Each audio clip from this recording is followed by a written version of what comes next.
here. I'm glad that we're here another morning. The light has come. The morning has come. And we're here another day. Many didn't get a chance to see it. Many made plans to see the day and didn't. But we here. We was blessed to see another day. So rejoice, be glad, no matter what your situation, no matter what your temporary circumstance may be glad that you are here today. God has woke you up. This game has given you another opportunity to get things right. So we're here today. Come in hitting the like button. Come in with joy. Don't come in here with the simping. Don't come in here, you understand me, Miss Pippin. Come up in here, man, and giving praise and glory to God for blessing us with this game, this knowledge, this wisdom, this outstanding understanding. Thank you. Blessings to everybody. Blessings to all the ladies. Blessings to all the fellas. Make sure that you hit the like button. Make sure that you share this video. Make sure that you leave a comment to let me know that your Boston baked bean head ass is in the comment section. You know what I mean? By all means, get into the stories on Instagram, the stories on Snapchat, share it on Facebook, and let them know that the game is live on this morning. Blessings to everybody. You know? Blessings. My videos was not deleted. What are you talking about? My videos are not deleted. Amen. Somebody give the brother understanding. But hit the like button. Bless his heart. Hold on. Let me get this set up so we can get right to it. Oh, man. You know what I mean? Blessings, man. Elliot, and thank you for recognizing me, you know what I mean, as the greatest square in the world. Thank you. For SinFulTheP is the greatest square in the world. Y'all know when I go live, man, I just be telling stories and talking from my beautiful imagination, man. You know, nobody in the comment section, neither myself, are involved in any criminal activity. Neither do we promote or exalt criminality, but we do have conversations about spirituality, carnality, to help give game that's impeccable, that's applicable to your reality, you know? So blessings to everybody. Justin, man, appreciate the 20, man. And thank you for being a support. Hold on. Before I get to my message, I got to give you guys a history lesson. For those that don't know, and for those that forgotten, I got to give you a history message. I got to. I got to take you down memory lane. You know? And, man, appreciate that 15, bro. Good looking. You know? She coming in here with the 5, the game at its finest. Yes, blessings to you. Come on with it, P. Blessings to you. Yeah, before I get into my message, man, I got to take y'all through ancient times. So I'm going to give you guys time, man, because it's very important that you hear the things that I'm going to say today. You know? Hold on, let me make sure. Want to make sure that I see the PayPals and the Cash Apps. And if I didn't call your name, if you sent the Cash App or a PayPal, there's nothing wrong with you getting in the comment section, letting me know that you sent, you know what I mean, a contribution so I can acknowledge you. There's nothing wrong with that, you know?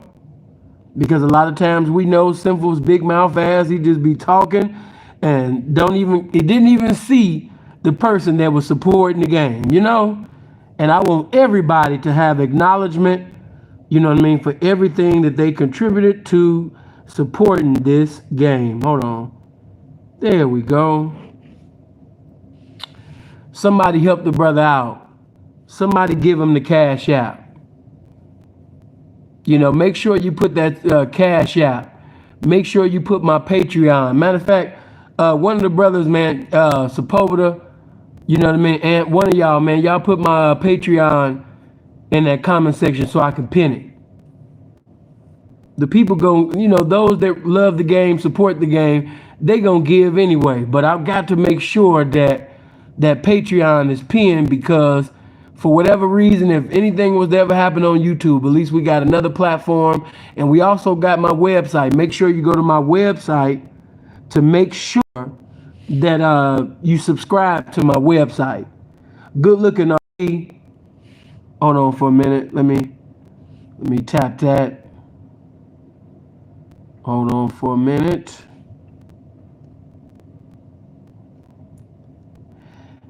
No, I appreciate you, but hold on. Hold on, let me see. Let me see this one.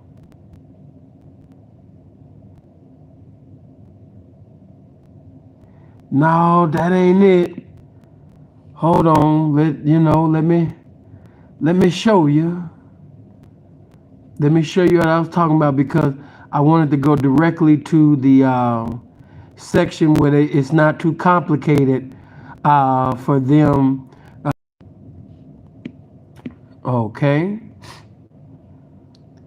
Now, seeing got it. Okay, that's the correct link. All right, now that's taken care of. We got the correct link for the Patreon. Thank you to all the brothers who endeavored to get me the right link. I appreciate you anyhow.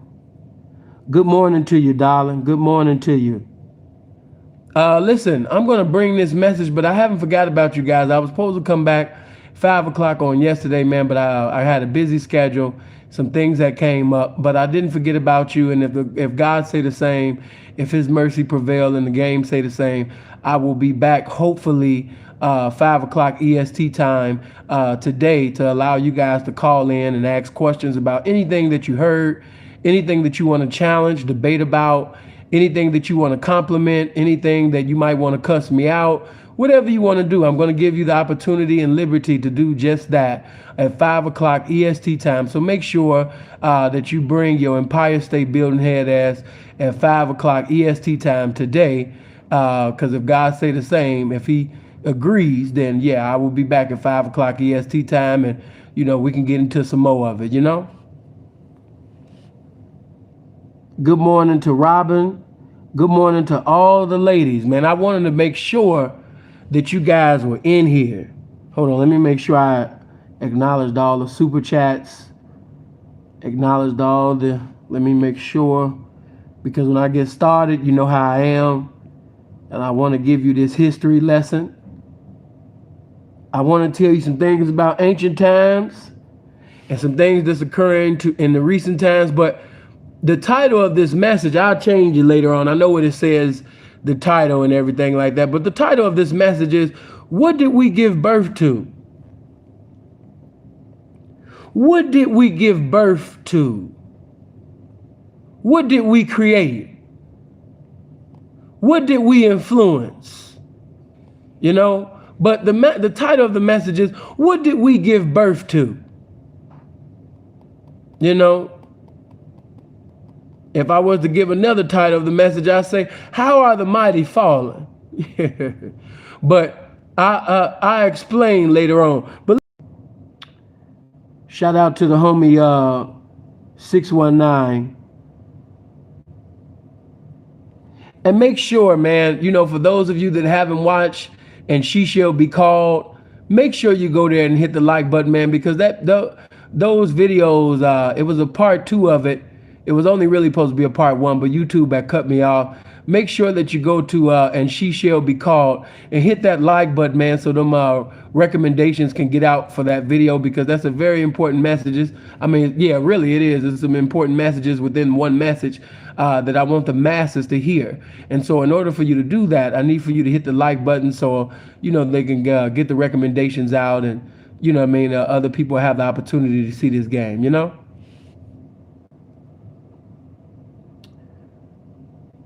Hit the corner in the cutlass. Good morning to you. Okay. Well, look, let me do this right quick. Hold on. And we're going to get started, because, once I get started, it's a done deal. But, man, I got to tell you young people, man, about some people that you never heard of. I know that you heard a lot about rappers, so-called rappers professing to be pimps. I know you done watched a lot of documentaries and things, and because of certain documentaries, you think that certain people was like the greatest peas that ever lived. And I'm here to give you the truth about this game. and tell you about some names that you never heard of. It's some things about these people that you never heard of and things that they did within the game in a different era. Okay? So you'll have a complete, vision, definition, and the correct depiction about this lifestyle, In live on YouTube. Okay, there we go. There we go. Amen. There's one brother used to say, praise him. Okay. If you haven't subscribed to the channel, make sure you hit the subscribe button. Y'all too busy laughing at that thumbnail.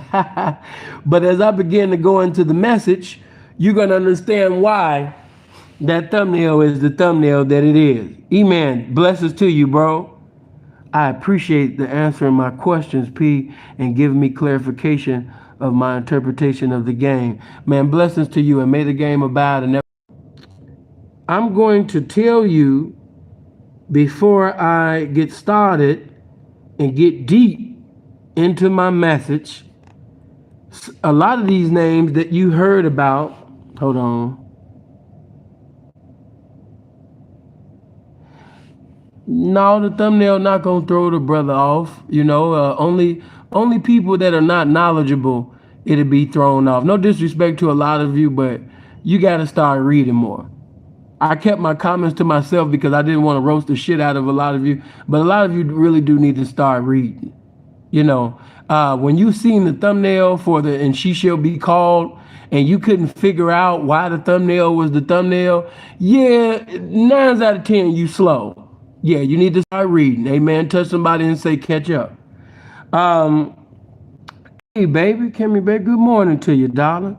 But yes, let me get into this.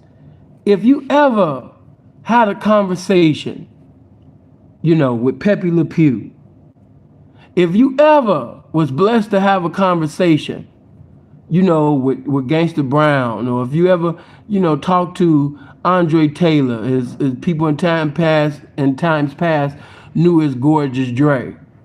If you ever been blessed to talk to Philmo Slim, you know what I'm saying? If you ever been blessed to talk to Virgil, if you ever been blessed to, I forgot P's name. It's been a little while since we talked, but it's different P's that, like Golden A. Reed, and, different people. What's another P that I done set up there? Because a lot of you, when you listen to him, you like, man, how P know about pimps in the 50s and 60s and 70s and things like that? Well, it's because I do something that a lot of you young pimps don't do. It's a skill that you need when you're in an interview with a woman. It's a, a skill that you're in need of, that you're going to need to be successful in life. You're going to need this. You're going to need these teachings. You're going to need this.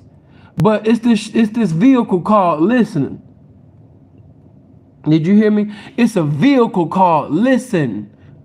Some might call this particular vehicle listening.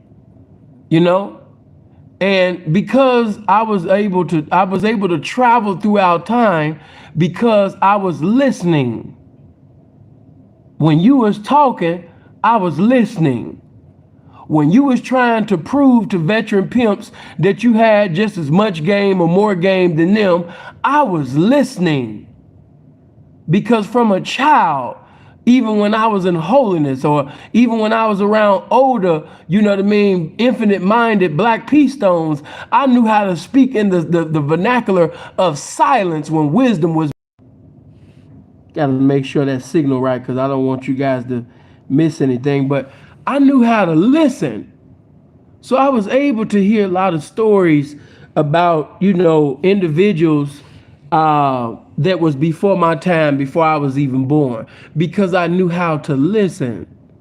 So, I want to tell you, when you get a chance to talk to older P's. And, before I get into that, I know that, and this is no disrespect, I'm not taking anything away from Fillmore Slim. I'm not taking anything away from Bishop Don Magic Wand. What is another documentary? A lot of you guys are so deceived about this game. You think that Snooky is the greatest pimp that ever lived. A lot of people, because of these documentaries, you think that Pimpin' Ken is one of the greatest pimps to ever live. Because of these documentaries, I could go on and on and on, man. I ain't trying to bring nobody down, but I'm just using this for examples. Okay? Now, as far as Don was pimping like a motherfucker when he was active in the game. Contrary to people's thoughts or may not have a liking for him, hey, don't let nobody fool you. Don Juan in his prime was pimping like a motherfucker. All right, that's not even up for debate. You're gonna hear a lot of guys try to hate. They might not like this style, but man, you know what I'm saying? He was one of a kind. Can't take nothing from him, man. You can't. But a lot of y'all never heard really a lot about, Pimp God. Some might call King Burrell. You never heard about him. Some of y'all don't know nothing about, him. The one with the pink Rolls Royce when you go back in the film that Bishop had posted. You know what I mean? You talking about game? That man was a museum of game. Cold in a motherfucker. You know what I mean? Game, man, listen, man. A lot of individuals think that they have game, but in comparison to him that they call Pimp God in times past, second to none. You know what I mean? Cold, infinite-minded man. Cold piece of work. Some might even say his mind was diabolical. That's the... Hold on, there we go.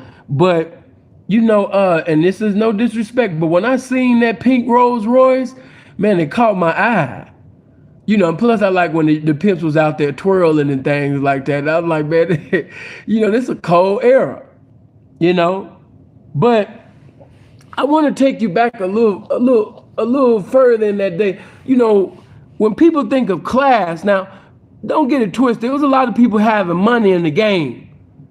But there was individuals that was on the top tier of the game simply because they had class. They was separated from who you would basically, a lot of y'all would like, I like him, he cool. Yeah, he's manifesting a lot of, niggerdom, as Cat Williams would say. But no, we had men that were classy. We had men that were intelligent, men of elegance and style. And I can't rob them of that. That's because Ohio was shining. Yeah, it was a group that came out of Ohio by the name of the Magnificent Seven. And shouts out to Andre Taylor for blessing me with a lot of knowledge concerning the Magnificent Seven. Especially when it comes to the name of Billy Diamond. Billy Diamond was a cold piece, man. But you ain't gonna never hear about this name in the documentaries. Now, a lot of you, because when you seen American Pimp, you thought that Charm was the first pimp to ever play golf. You just really thought, and then shout out, man, thanks to God for blessing us, with Charm. Because Charm he was exactly that. A charismatic, magnetic individual. The embodiment of magnetism. Charm was a cold piece, man. I thank God for the times that, I had got to be around and chop it up in fellowship with Charm. Charm was a cold man. Did his thing, while he was here. But no, Charm was not the first individual to be playing golf. It was a few pimps before Charm had even set up there, you understand me, and came in the game. Pimps was playing golf. No, just like a lot of you was influenced to play golf because of Charm. Charm was influenced by older pimps before his time that was already playing golf. And one of them pimps was Billy Diamond. Because Billy Diamond was a class act. Yeah, Billy Diamond used to stay playing that golf, man. You know, golf was, it just showed, a man of leisure. You know, got your women, bringing it back. They happy, you keeping them happy. And then your time, your time of fun, you're reading or you're thinking or you're having a intellectual conversation. There we go. But if you're not, doing that, you playing golf. You know what I mean? You playing golf. Billy Diamond was one of the names that I've heard many older P's speak of. He was a class act. When you hear about a Renaissance man in the lifestyle of pimping and hoeing, that would be Billy Diamond. Billy Diamond was a cold man, a class act. When people think about Billy Diamond, they think about intelligence, they think about elegance. They think about a man of leisure. Get my likes up, man. Come on, man. This message is too important. I'm talking about the game right now. I know I ain't talking about some of your favorite pimps that was hollering and screaming and they had chains on that they got from drug money. But I'm talking about pimps right now, man. I'm talking about class acts, man. I'm really talking about legendary gentlemen, man, that you didn't get from a lot of them documentaries, I'm giving it to you. So get the likes up. Make them likes look like the viewers. I don't know why it's 331 people listening and it's only 180 likes. Come on, man. Don't do the game like that. Everybody hit the like button. Everybody hit the subscribe button if you're not subscribed. Share the video. But, Billy Diamond, man, was a class act. Bill, thank you for sharing the website. So when you think about golf and when you think about a man that knew how to dress and clean rides and beautiful places and playing golf, you have to bring up the name Billy Diamond from the Magnificent Seven. The Magnificent Seven were a class act. Don't listen to anybody that try to tell you that the Midwest wasn't doing their thing. When you bring up a lot of legendary pimps that pimp, you can't have this conversation without bringing up the Midwest representation. And blessings to Ohio, because Ohio gave us the Magnificent Seven. That was Ohio. Ohio did that. Now, another man that you're going to hear, especially Dre, when Dre be live or he having a conversation with you about Renaissance men, back in the day, Dre is going to speak on, Gene Morgan, out of Portland. He's going, man. I want you guys, hold on, let me make sure my signal is right because I want you to be blessed. I want you guys to understand that, and shout out to Droney, balance, man. You always supporting this game, man. Man, blessings to you. Bro, always coming through supporting this game, man. You already know, man, you reap what you sow. Thank you for being a blessing to the game.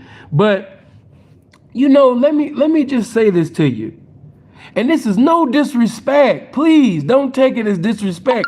I know that American Pimp, is y'all favorite pimp documentary of all time. And just to be real, there is no documentary about this pimping, that was greater than American Pimp. I just got to be real with you. They did their thing. I'm not taking that. I am not here to minimize. No, I'm not.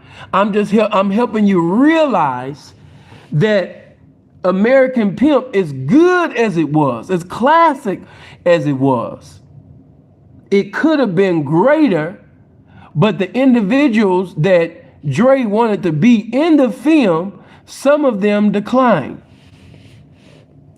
So when you seen certain individuals in American Pimp, it's because that one and that one and that one and that one, declined.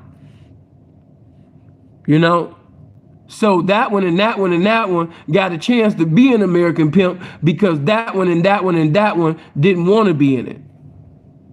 I want you to understand that. And yeah, shout out to Maroy. Maroy did his thing with the cross country pimping.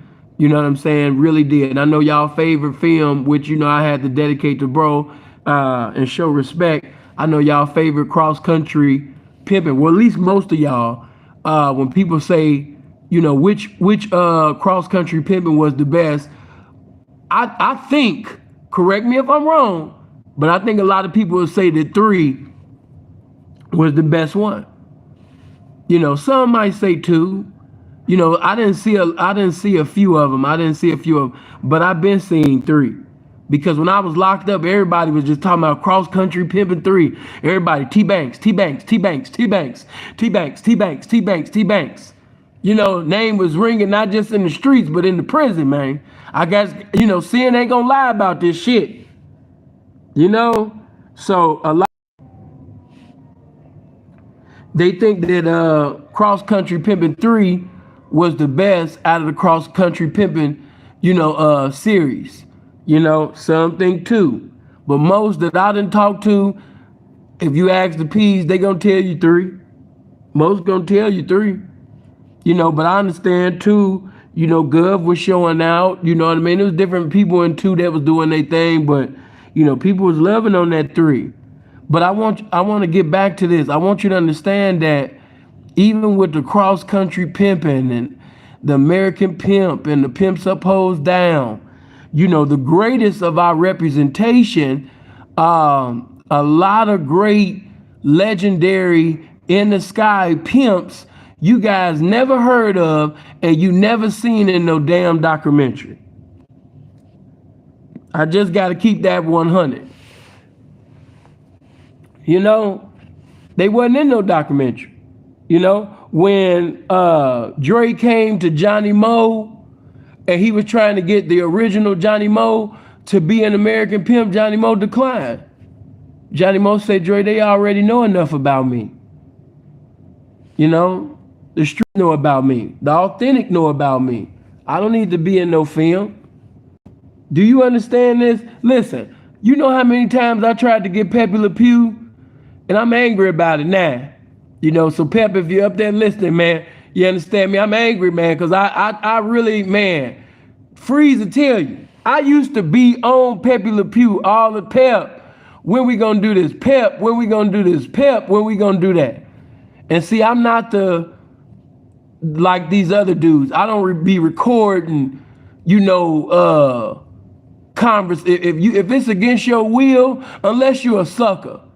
Let me say that. If you a sucker and like I keep telling you guys now on some street shit, nah, we not recording conversations. But I told you young people, when it come to getting in the house or something with your landlord or, a business deal or something like that, and you don't have something in writing or something, I don't know. Hey man, record that conversation. Record that conversation. I don't have nothing, man, record that conversation. I don't care what they told you. Record that conversation. You know what I mean? Because then when that landlord or whoever tried to take your ass to court or whoever sold you that car or whoever, tried to take you to court, and they up there lying, at least you'll have a recording, something. You know what I mean? It's something, you know what I mean? Or, maybe a person lied, told a blatant lie about something. And of course, this recording proves otherwise. That's the only way, that there we go. But as far as recording street conversations about the street, and street people don't know, the people on the phone, they don't know that they being recorded and all of that, man, that's fair shit. That's fair shit, man. I can see, now, if you recorded a roasting, cause Sin got roastings and shit that I haven't even put on Patreon yet. Nah. And they knew it. They was looking dead at the camera. But and it will be posted. It will, just on another tier. But just letting you know, man, that, all of this, documentaries and things, it didn't show you Johnny Moe. You missed out on seeing Johnny Moe.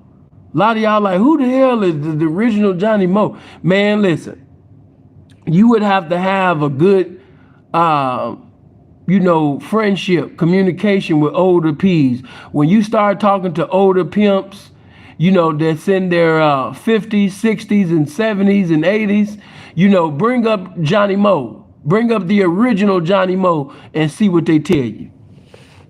See what they tell you. You know what I mean? Shay, man, appreciate that. You always supporting this game. Appreciate you. I love you, bro.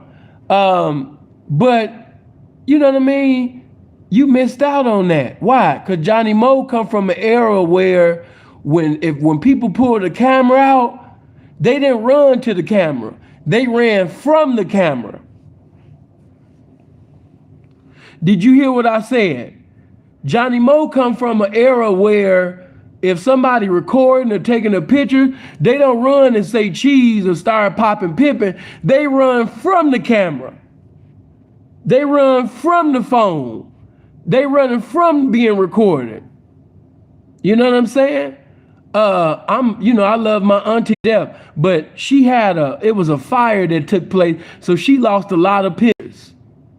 And I'm angry because I would love to have the pictures of when my father was actively pimping in the pimp game.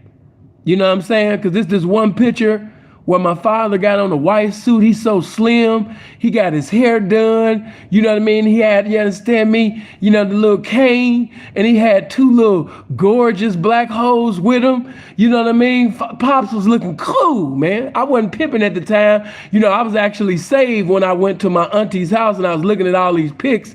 Because, at that time, man, as a teenager, if you had ever told me I was going to be in the lifestyle, I would okay, there we go. So as I'm visiting my auntie's house and I'm looking at pictures of my father, I'm like, man, wow. I was like, so when the fire happened, I asked my auntie, I said, man, ain't no more pictures? She said, your father really didn't take pictures like that. I said, why? She's like, he thought that taking pictures and, smiling and all of that, that wasn't gangster. Taking pictures and being all on the camera and all of that. He thought that wasn't street. So, if you called him, you'd catch him at a picnic or we'd have to catch him at a celebration and things like that. But your father, he didn't think it was gangster to be taking all of the pictures. So I missed out on a lot of that, man. You know what I mean? I got the images in my head, but I wanted to be able to give it to you, man. When my pops was doing it, just like when Johnny Moe was doing what he's doing, but you'll never know about it because they come from an era where they ran from cameras. I tell you this one pimp testimony. They come from one P. I don't know if he, want his name to be known, but the pimps was at a boxing fight. Because, it used to be, it still is, but back in the day, it really used to be big for pimps to go to boxing fights. That's when you pull out your diamonds. That's when you pull out your minks. That's when you pull out the new tailored suits and things. That's when you get your hair, really permed up. You know what I'm talking about? Or you get them waves in your hair, get them nails manicured and them toenails pedicured around here, man, and really look like, you just came out of heaven, right? But give my likes up, man. I'm giving you all of this glory of this game, and y'all playing with this game. It's 441 people listening, and it's only 237 likes. And all these old, no content creators, you understand me? They getting all of the views and likes without no good content, man. If you don't knock it off and hit that like button and make them likes look like them viewers, man, and stop playing with this game. But anyway, this was during the time, where pimps used to really sit up there, you understand me, and be a class act. They was the embodiment of class at the boxing fight. And one time when all of the P's was hugging and, they sitting there, what's going on, P? And there we go. Okay. This is during the time, they looking good. They women looking good. The women got on minks.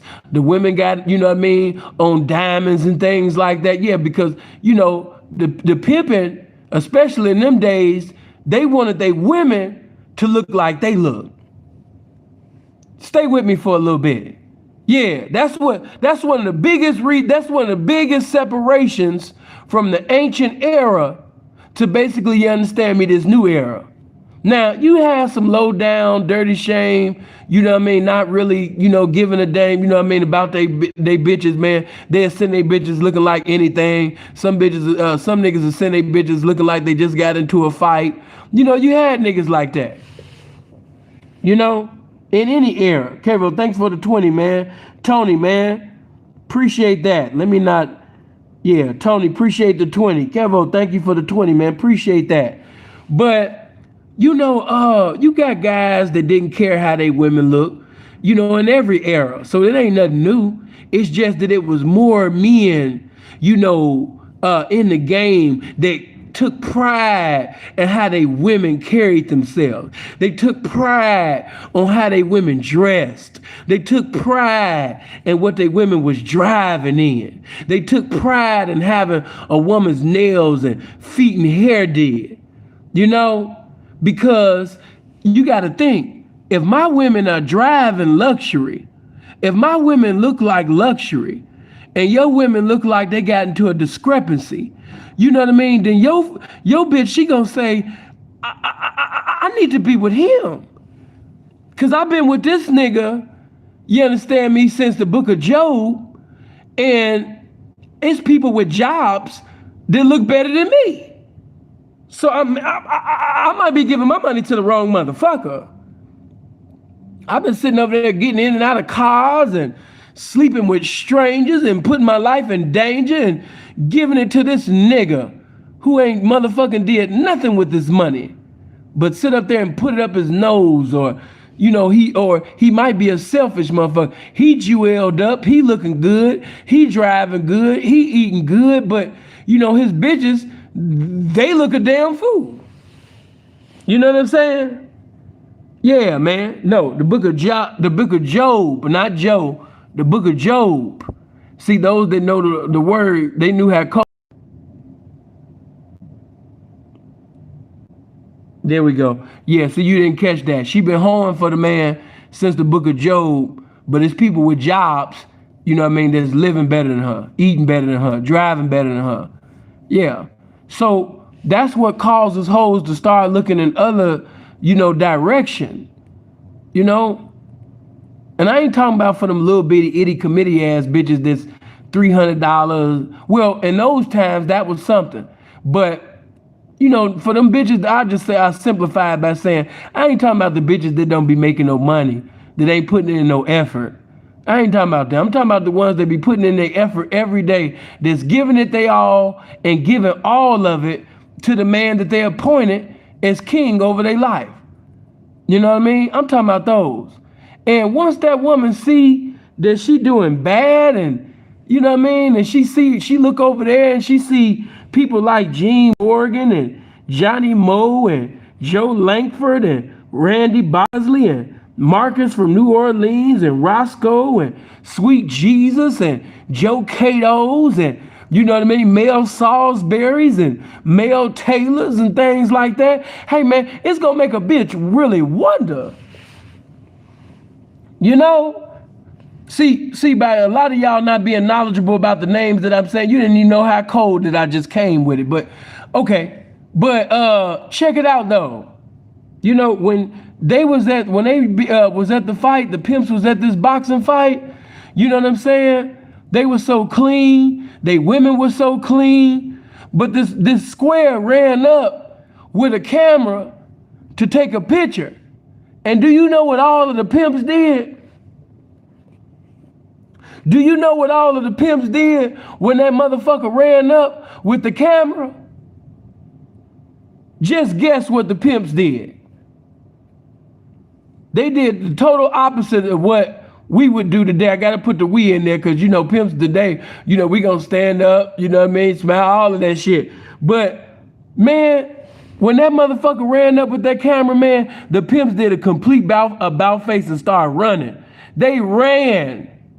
You would have thought the square had a gun. You would have thought that the square had a gun. All he wanted to do was take a picture. The pimp seen the camera, and they thought that nigga was the feds. They thought he was them people, baby. The pimp sit up there, and they got the fuck on. They like, oh, man, these niggas taking pictures. We got to go. They hurried up and got the fuck on. They didn't give a fuck about paying for, you know what I mean, good seats, and they didn't care about no boxing fight. None of that. They seen dude come up with that camera, man, and they start running.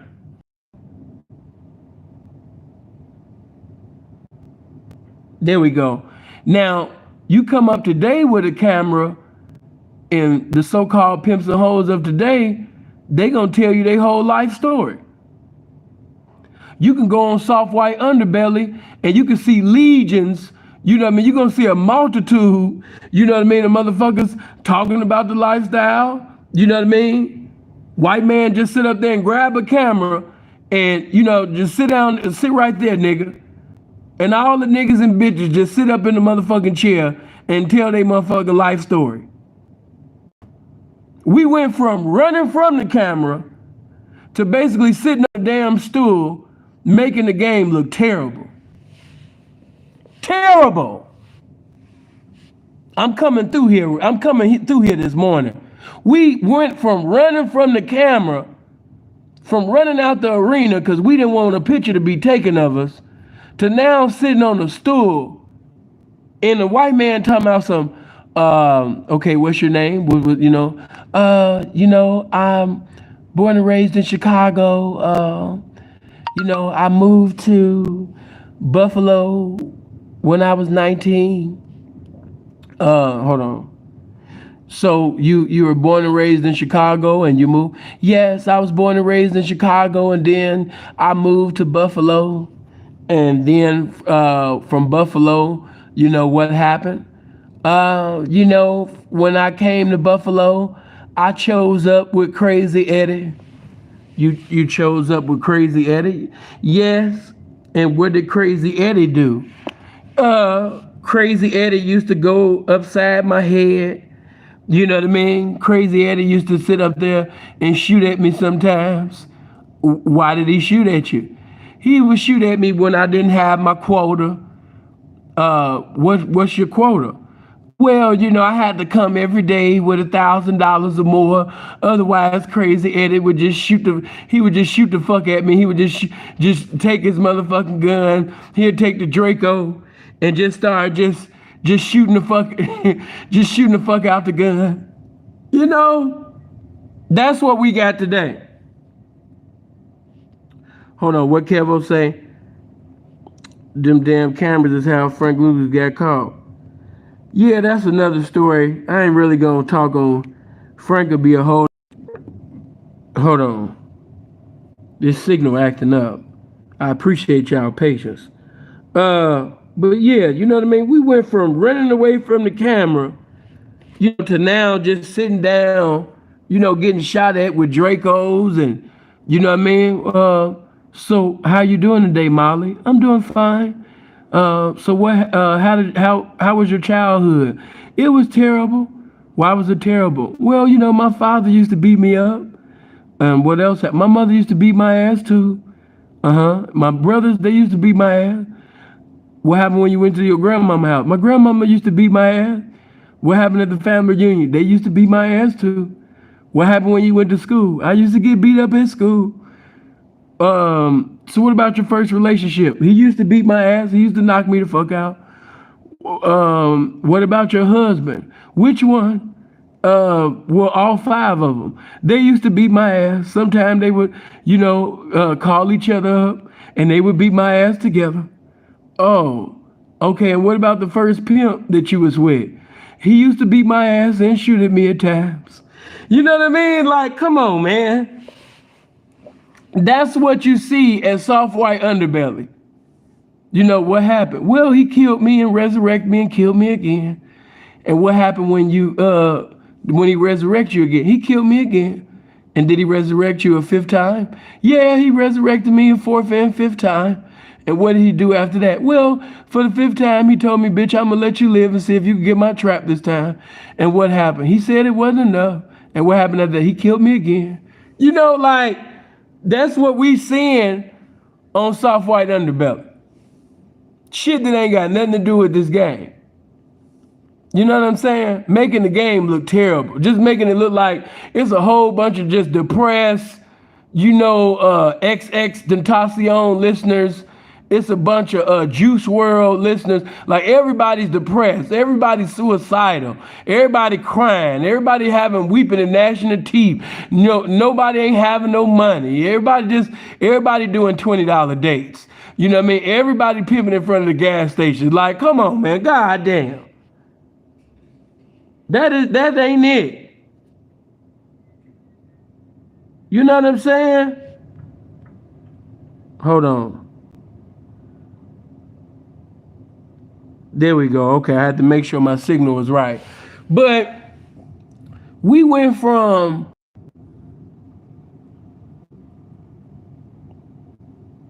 okay, there we go. For those of you that don't know much about Joe Cato stayed in his mansion, all right? And across the street from his mansion was another mansion that his hoes lived in. I wanted you to know that. I wanted you to listen to that.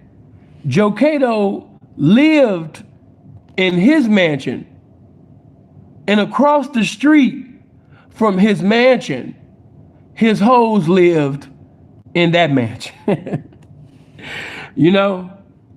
Joe Cato was a true man of leisure to the highest degree. All you got to do is talk to people like Gino, who was around, people like that, that we used to go to Joe Cato's house, and, his women he didn't have to do anything because his women, they was always there. It was nothing to come over Joe's house and Joe having a conversation with you, a woman rubbing his shoulders, woman rubbing his arms, rubbing his shoulders, they rubbing his feet, another woman, cooking Joe's food, another woman went to go get Joe's paper from outside so he could read the paper. You know what I mean? Joe got, silk, he got silk ties, from Italy. Joe got the best of the best. Cufflinks that cost more than your favorite pimp suit. Joe was just on another level. Different Rolls Royces to choose from. Which Rolls Royce do I want to drive today?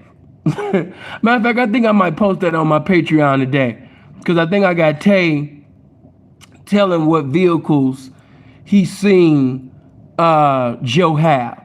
And so I'll post that, give you that classic on today. I'll give you a little bow, But, Joe had a variety of women to choose from, a variety of cars to choose from, a variety of jewelry to choose from, a variety of food to choose from, a variety of houses to stay at, a variety of businesses that he was presiding.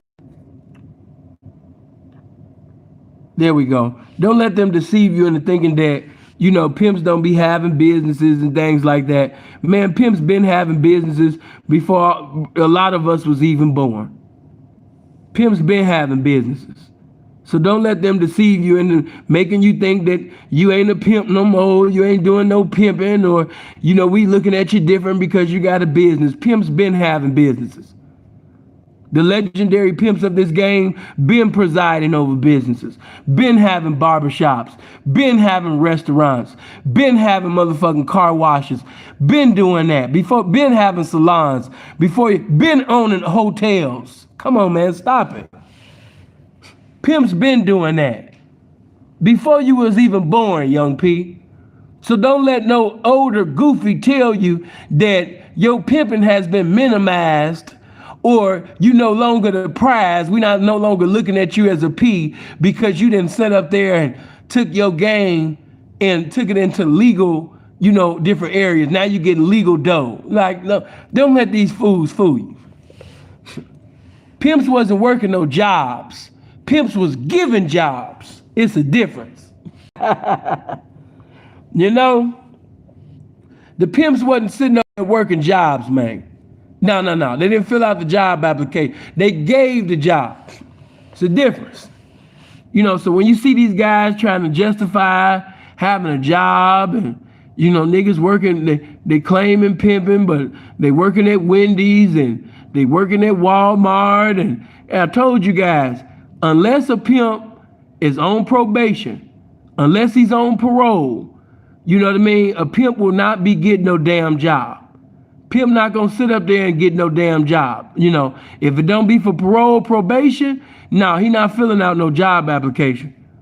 You know what I mean? He gonna stay down till the game raise him up. Pimp ain't gonna sell no drugs, go get no job, none of that. He just waiting on the game to bless him with his next hoe. That's how pimps get down. You know what I'm saying? But when you elevate to a certain stage of the game, and you start having hundreds of thousands, or you got a million, or you having millions, you know, you have to have legal things going on. You know, so the pimps were smart, you know, for that time. Hold on, there we go. I don't know why they keep buffering. You know, pimps been having things, doing things, you know? So I had to sit up there, you understand me, and let you know that, yes, American Pimp is still by far, in my opinion, the best documentary that was done about the lifestyle of pimping and home. You know what I'm saying? I just got to be all the way 100. I've yet to see another film that was better than American Pimp. Now, can there be one? Yes. You know what I mean? But so far, no, I ain't seen no film, you know what I mean, that was better. And when I say better, I ain't talking about materialistic. I'm talking about knowledge. Because you can go to a lot of people, you know, websites and things like that. You go to their little, you go to their little documentaries and things, and you're going to see different cars and chains and rings, but when they open their mouths, they sound like idiots. You know what I mean? They sound like idiots. They sound like idiots. They sound stupid. But these wasn't those type of men. You know what I mean? So get that through your head. When you think about Joe Langford was one of the men that would influence Mel Taylor to be as classy as he was. Many times you hear me quoting different quotes that I got from Dre or different ones that I got from Mel Taylor and things like that. But the influence, you know what I mean? One of the influences that Mel had was Joe Cato. I mean, not Joe Cato, Joe Langford. You know, because Joe Langford, he was a class act. You know what I mean? Mel Taylor looked up to Joe Langford. You know, so when you think about, well, next time you guys have, you know, who was the greatest pimps or who was the top pimps and who was doing their thing, don't leave out Billy Diamond from the Magnificent Seven. Don't sit up there and leave out Gene Morgan, you know what I mean, out of Portland. You know, matter of fact, Gene Morgan was the one that taught Dre, you know what I mean, about, if I can remember, Louis XIV furniture. Yeah, that was Gene Morgan. They taught Gorgeous Dre about Louis XIV furniture. You know, Gene Morgan out of Portland. So when you start having these conversations about who did it like that, who did it like that, and who did it like this, don't forget to bring up, hold on, stop. The signal was messing up. But yeah, don't forget to bring up, you know what I mean, Joe Langford. Don't forget to bring up, you know, Joe Cato. Don't forget to bring up the original Johnny Moe. Don't forget to bring up Randy Bosley. That, I'm thinking I'm saying it right. Randy Bosley. Yeah, that Bosley. You know, or Billy Diamond from Magnificent Seven. Don't forget to bring up Mel Taylor and Mel Salisbury and, you know, Sweet Jesus and Roscoe and, you know, Marcus from New Orleans. You know, don't forget to bring up, you know, them names, man. You know, don't forget to bring up, and, you know, we don't see eye to eye today, But I just got to tell it like it is. You know, I'm a truth teller, man. Whether me and a person have a disagreement, or the person say slander, or the person say this or this about me, I'm a truth teller. And if you gonna bring up them names, you got to bring up Shantae Parker. You do. I'm just telling it like it is. I'm just telling it like it is, man. Seeing he said this about you, seeing he said that, it don't matter what he said about me, because he was in his feelings about what I did with his friend. You know what I'm saying? When you bringing up legendary pimps, you know what I mean, that did some pimping, you know what I mean, you have to bring up Shantae Parker. Yes, you do. You know what I mean? But he had an argument with you, or he said this about it. Don't matter what the fuck he said. Pimps lie on pimps. Pimps spread rumors on pimps. Pimps then dirty Mac pimps. What the fuck that got to do with what the fuck I'm saying? If I get into an argument with whoever, that don't change the truth from being the truth. You know what I mean? And the truth is, when you speak of top tier legendary pimps that did their thing in ancient times, you got to bring up Shantae Parker. And, you know what I mean, I just got to keep that thing real too. You know what I mean? Even though it's some things that, you know what, I ain't even going to do that. But I'll be a liar if I didn't tell you that before Bud, you know, became the person he is today. But if you talk to pimps from that time, whether they like them or not, you know what I mean, they're going to tell you that, yes, Rosebud was pimping. So, you know, I don't want you to, you know, let the jokes and, you know, us going back and forth, by me being a lover of the game, man, by me being a minister of the game, I will never allow, you know what I mean, a discrepancy or roasting or chopping, you know what I mean, to hinder you from seeing the true picture, the depiction of this game. It's a lot of people that backslid from it. A lot of people subsided from it. A lot of people today don't represent it the way that they used to represent it. But I got to let you know the truth, man, because that's what a man is. And by far, I'm a motherfucking man. So I got to tell you the truth, even when they lie on me. Even in that day, in them ancient times, that motherfucker was pimping. We're not going to tell no lies. Now, the things that I said, was it accurate? Yes, it was. But that doesn't take away from the fact of there was a time that certain individuals was pimping. What make you think if people can backslide and leave God, if they can depart from the salvation of God, if we seen people deviate from the holiness and righteousness of God, you don't think somebody can deviate from this pimping? You don't think somebody can backslide and subside from this pimping? You're a fool. If a man can leave God, a man can leave this pimping. If you seen an individual who was once brilliant, you know what I mean, they was once drug free, you know what I mean, and things happen in their life and now they on drugs, you know what I mean, they not what they used to be. But it don't change what they used to be. It don't change what they used to do. I'm just keeping it a buck, man. You know, there was a time when, you know what I mean, men took pride in how they looked and how they spoke. You know, when pimps had conversations with pimps, you know, you wanted to be the one that was bringing the most intelligence, that was using words that other people wasn't familiar with. You was speaking about books that other people wasn't familiar with. You was bringing up thoughts and ideas that other people would never even think of. That's what you wanted to do. You was in a crowd of thinkers. Now we have individuals that stand on blades and they, yeah, man, hey, man, say, man, hey, man, ha, ha, ha, man. And that's cool to a certain degree, you know. But when you're going to have a conversation that you inspire somebody to think, when we going to have conversations that inspires people to read, how did we go from brilliant, infinite-minded individuals who are well-groomed, always stayed clean, to individuals who got their pants hanging off their ass and they wearing fake jewelry. Don't you understand that in those times, if you had... Hold on. After the pimps got done roasting the fuck out of you and presiding over rebuking service for you wearing fake jewelry, you would have sat up there and committed suicide.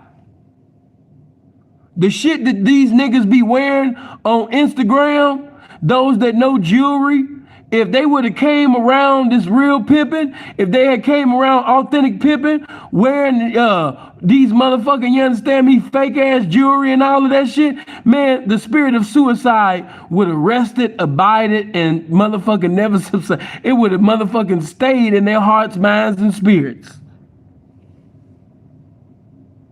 You know what I'm saying? Yeah, like I always say, RT, niggas wearing Chinese food jewelry.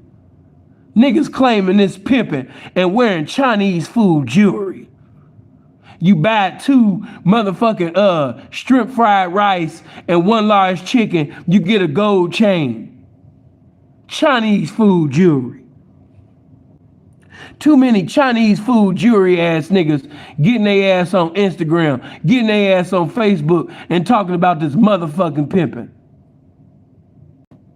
Too many niggas sitting over there, you understand me, having egg roll jewelry. If you buy 2 egg rolls, they'll give you 2 rings for free. Some of you niggas is getting your jewelry, you know what I mean, from 8 Pupang or 8 Toy. You know, 8 Toy Chinese food restaurant. Across the street, 8 Pupang restaurant. You getting your, man, we can look and tell you getting that jewelry, man, from your favorite Chinese restaurant, man. Niggas is grown men and wearing Hollywood, see, if you're not from the Chi, you wouldn't know. But the niggas is wearing motherfucker Hollywood Park jewelry. Niggas is wearing Odyssey Fun World jewelry. Chuck E. Cheese jewelry. Niggas got on Dave and Buster jewelry. And claiming this pimping. If you ain't gonna wear something that's real, then don't put it on. Oh, Frosted Flake, bottom of the Frosted Flake box jewelry. Lucky Charms jewelry and shit. And claiming this pimping. Bitch, he can't give you this real game. Look at what he got on his fingers. Bitch, he can't give you this real game. Look at that shit on his neck. Bitch, his neck getting ready to go bad. That nigga about to, talking about Egg Foo Young. Bitch, his neck getting ready to look like Egg Foo Young if he don't take that bullshit from around his neck. Hold on. Okay, there we go. Real niggas do not wear fake jewelry. Real pimps do not wear fake jewelry. Stop it. Stop wearing that. Matter of fact, let me correct that. Real pimps shouldn't be wearing fake jewelry, because I'd be a liar if I told you that I didn't see real pimps wearing fake jewelry. I just got to keep it a buck. We're telling the truth this morning. Let me change that. Real niggas shouldn't wear fake jewelry. Real pimps shouldn't wear fake jewelry. Because I've seen some real pimps, you know what I mean, wear some fake jewelry. I just gotta keep it real. You know, we just gonna keep this thing 100. I done seen some veteran pimps wearing fake jewelry. It ain't just the young ones. We gonna tell the truth this morning. It ain't just the young peas. No, it ain't. That's a lie. Some of these young niggas got that shit from you old niggas. You know what I mean? You old niggas is wearing motherfucking fake ass jewelry. Stop trying to act like the young people just creating shit by themselves, like they just the originators of fake jewelry. No, they got it from your veteran fake jewelry wearing ass. They got it from you. Niggas out here seasoned wearing fake jewelry. Seasoned fake jewelry wearers. Seasoned with it. Niggas got Harvard University degrees wearing fake jewelry. Ivy League school students of wearing fake jewelry. You know what I'm saying?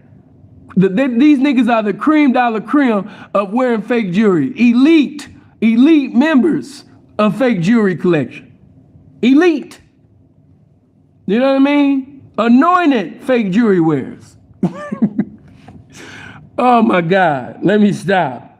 But you should not be wearing fake jewelry. Make my likes look like the viewers. Everybody hit the like button. I'm bringing this game. Everybody hit the like button. Everybody hit the like button and get the likes up. You know what I mean? Come on, man. Hit the like button. Everybody hit it. Everybody, if you're not subscribed to the channel, make sure you subscribe to the channel. If you ain't at my Patreon, go ahead and spend that little ass $5 and come through and fellowship with us over there. Because you're going to see things on my Patreon that you'll never see on this YouTube. Go over to my Patreon. You know what I mean? But get them likes up, man. Get them likes up over 400 before I even start. Hurry up and get them likes over 400 before I even start, man. It's 474 people listening to me, and it's only 390 likes. Man, get them likes up. I'm not even going to continue, you know what I mean, saying what I'm saying until I see them likes over 400, man. Get them likes up and quit playing with this game. Kevo, man. P hurting feelings now. $10. Hold on, gotta make sure this signal right. Okay, there we go. But let me just say this to y'all, man. You know, those men took pride. You know, somebody, hey, look, I gotta give props when props is due now. If we gonna give props when props is due, you know, whether you like them or not. But when it come to wearing jewelry game in ancient times, you got to bring up Don Juan. If you don't bring up Don Juan, you know what I'm saying, in the jewelry conversation in them old days, man, you just got something in your heart against Don. Cause Don has some cold pieces, you know what I mean, from them times, man. Go check out them pictures, man. You know, all of us ain't into jewelry, but those of you that's really into jewelry is your thing. You know what I'm saying? Don has some cold pieces, man. And you know what? You know what separates Don from a lot of them? Don still got his jewelry. He still got most of his jewelry from ancient times. He still got that shit now. That's what separates him from a lot of these guys. They be talking about what they used to do, but Don got proof of it. He got the pictures. He got videos. The celebrities know him. You know what I mean? That's what separates Don from them. You know what I mean? It's because he has evidence to support that. That's what separates Ronnie Slim, you know, from them. Ronnie Slim is the museum of pictures. A lot of them pictures y'all be seeing me post, I got that shit from Ronnie Slim. Yep, out of Oklahoma. I got that from Ronnie Slim, man. Shout out to Ronnie Slim.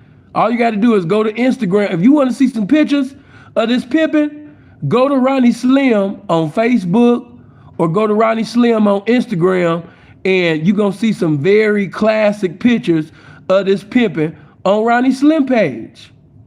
You're going to see some cold Midwest pimping on Ronnie Slim page, some cold Southern pimping on Ronnie Slim page, some cold East Coast, West Coast pimping on Ronnie Slim page.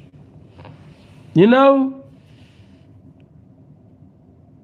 Okay, hold on, let me put that there. I'm going to say this to you. Snooki did have some nice jewelry, but the reason why y'all mention this, I only mention it because you mentioned it, and I didn't mention it or even think of Snooki's jewelry because Snooki snitched. And y'all keep walking over that. I'm scared of you niggas. I'm scared of people that, you know, say he was the realest or he was the greatest, but yet he was working with the feds. I'm scared of y'all, man. I don't even like them type of people. You know what I mean? If we, listen, it's only reason why some of y'all is able to, you know, live and stuff like that is because we in a different lifestyle. Because if we was gang banging, and I heard niggas talking about some, yeah, I know he told, but he was the greatest. I'm gonna be quiet. But yeah, you would have had to be prayed for. You would have had to be prayed for. You know what I'm saying? A prayer warrior or one of the prayer warriors was gonna have to help you get to God. You know, you need to find out if God was real or not. One of the prayer warriors need to help you meet God so you can see if he was real or not. You know what I'm saying? For a nigga that he think a snitch is the greatest. He thinks somebody that was working with the feds was the greatest. Man, I get quiet. I separate myself, man. Soon as I see guys saying shit like, yeah, I snitch, and let me tell you why I told. As soon as he say, yeah, I snitch, I'm done. I don't even get to hear let me tell you another thing. No, you said enough to them people. I'm done. You know what I mean? Yeah, and one more thing. No, not one more thing. You said enough things to them people. I'm done. But yeah, you know, I told on him, but I never told on no pimps though. Woo, I don't want to even be around nobody like that, man. You niggas is crazy. I don't even want to be around nobody like that. You niggas is crazy. You got that as long as he didn't tell on me mentality, man. I don't want to be around you bitch ass niggas, man. You niggas is hoes. You know what I mean? I wouldn't tell on my worst enemy. I don't want $1 from a bitch that sat up there and put my enemy, you know what I mean, in jail. You know what I'm saying? But we just cut from a different cloth. We just cut from a different cloth. That's all it is. We just cut from a different cloth, baby. You know what I'm saying? You know what I mean? Niggas like me, you only gonna read. Hold on. Okay, there we go. You understand me? Got a steady signal now. But yeah, man, you know, I can't be around individuals that want to put a snitch on their greatest pimp list. I remember I think I told you guys that day, you know what I mean? The same nigga that y'all seen Freeze roasting in Miami, that same non-pimping ass nigga that Freeze was roasting the shit out of, you understand me? Yeah, that same goofy ass nigga, we was face to face on New Year's in Vegas, and that motherfucking non-pimping ass nigga gonna tell me, man, P, you went hard as hell on Snooki, man. Just because, you know what I mean, he snitched, that don't mean that he didn't do no pimping. That don't mean that he wasn't woo, woo, woo, woo, just because he snitched. So, you know what I mean? You have to sit up there, you understand me, and think about the people, man, that y'all be exalting. I ain't got nothing to do with that shit. I ain't got nothing to do with no snitch. I ain't got nothing to do. If I even, man, listen, I understood exactly what Vine meant when he said I had to separate myself when he was talking about Tay 600. I didn't know, you know, whether it was true or not, but I separated myself because there was too much going on and I didn't want my name to be involved. So I understand. That's street shit. That's street shit.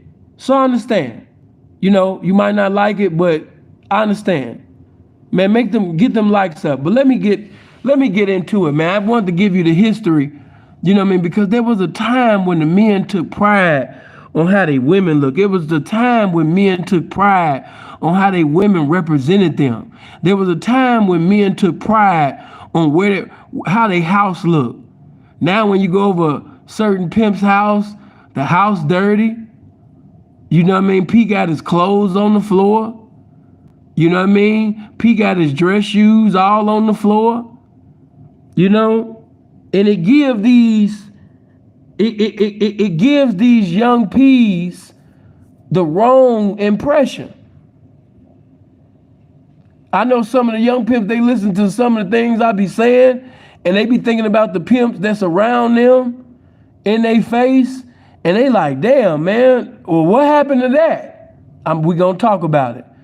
You know, but some of you young pimps that went in people's hotel or some veteran pimp's apartment or some veteran pimp's house, and the house was nasty, the apartment was nasty, or the hotel was nasty.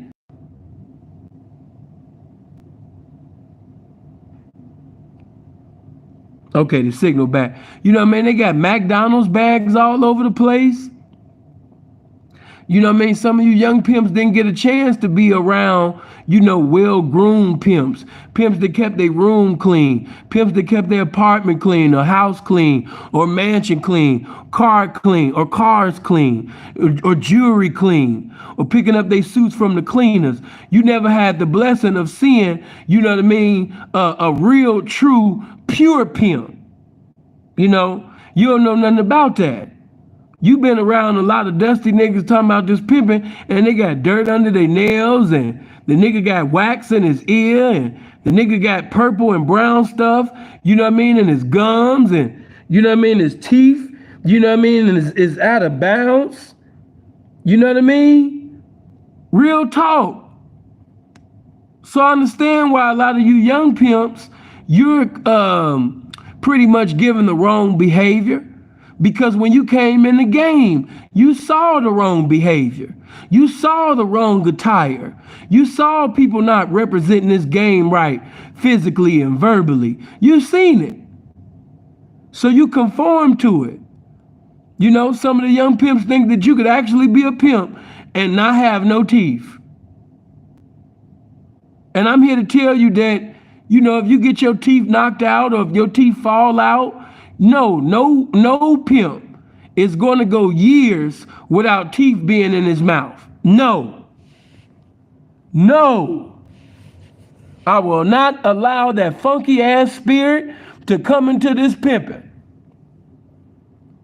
No real pimp, no authentic pimp is going to go years without his front tooth or front teeth missing. No. That is a lie. I don't care what he drive. I don't care what house he stay in, how much money he counting. If a nigga going without his front tooth or front teeth for years, no, sir, he is not a pimp. If he rather sit up there and buy this and buy that, instead of fix the teeth in his mouth to make himself look like a proper representation of this game, he is not a pimp. You cannot look past that. I don't give a fuck what a motherfucker appear to have going on. For those of you, hold on. For those of you that's just coming in, the title of this message is, what did we give birth to?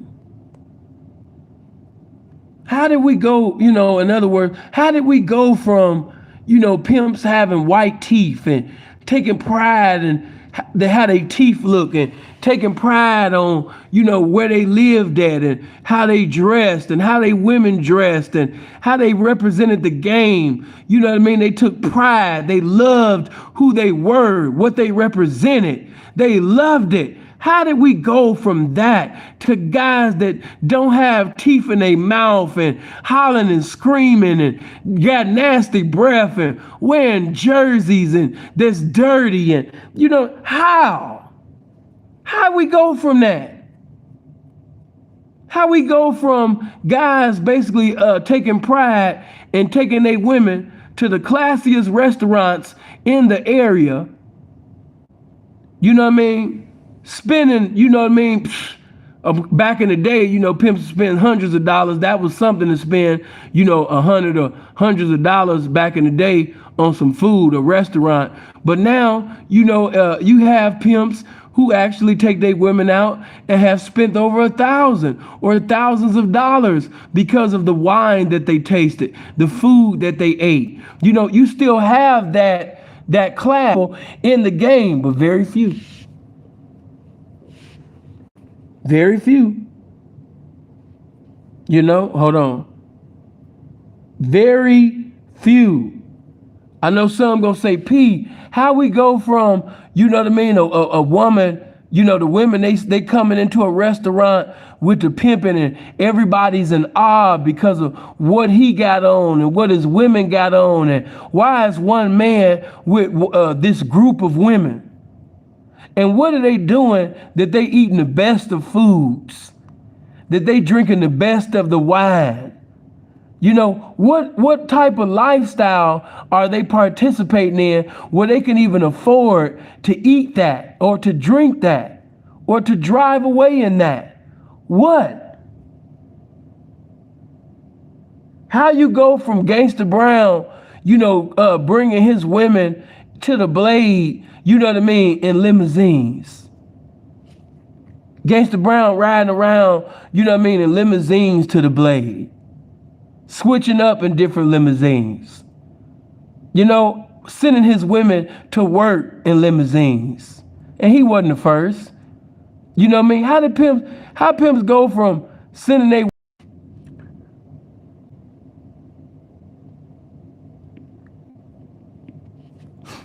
and on how we go from, women sitting over there coming to work in limousines or, you know what I mean, a beautiful luxury car to now getting on the bus. They public transportation, make it the best way you can, bitch. You know what I mean? To the play. Ow. Archie, appreciate the 15, bro. Good looking. What did we give birth to? What did we influence? How did this happen how did that go from that? How did the price of pussy be at an all-time low? Everything is going up in price. Everything in Walmart is going up in price. Even Aldi's is charging more. Bitch, how is it that some canned goods and Aldi's cost more than your pussy?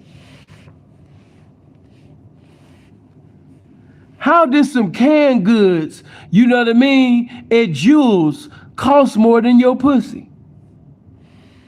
How? And Freeze know this is the truth.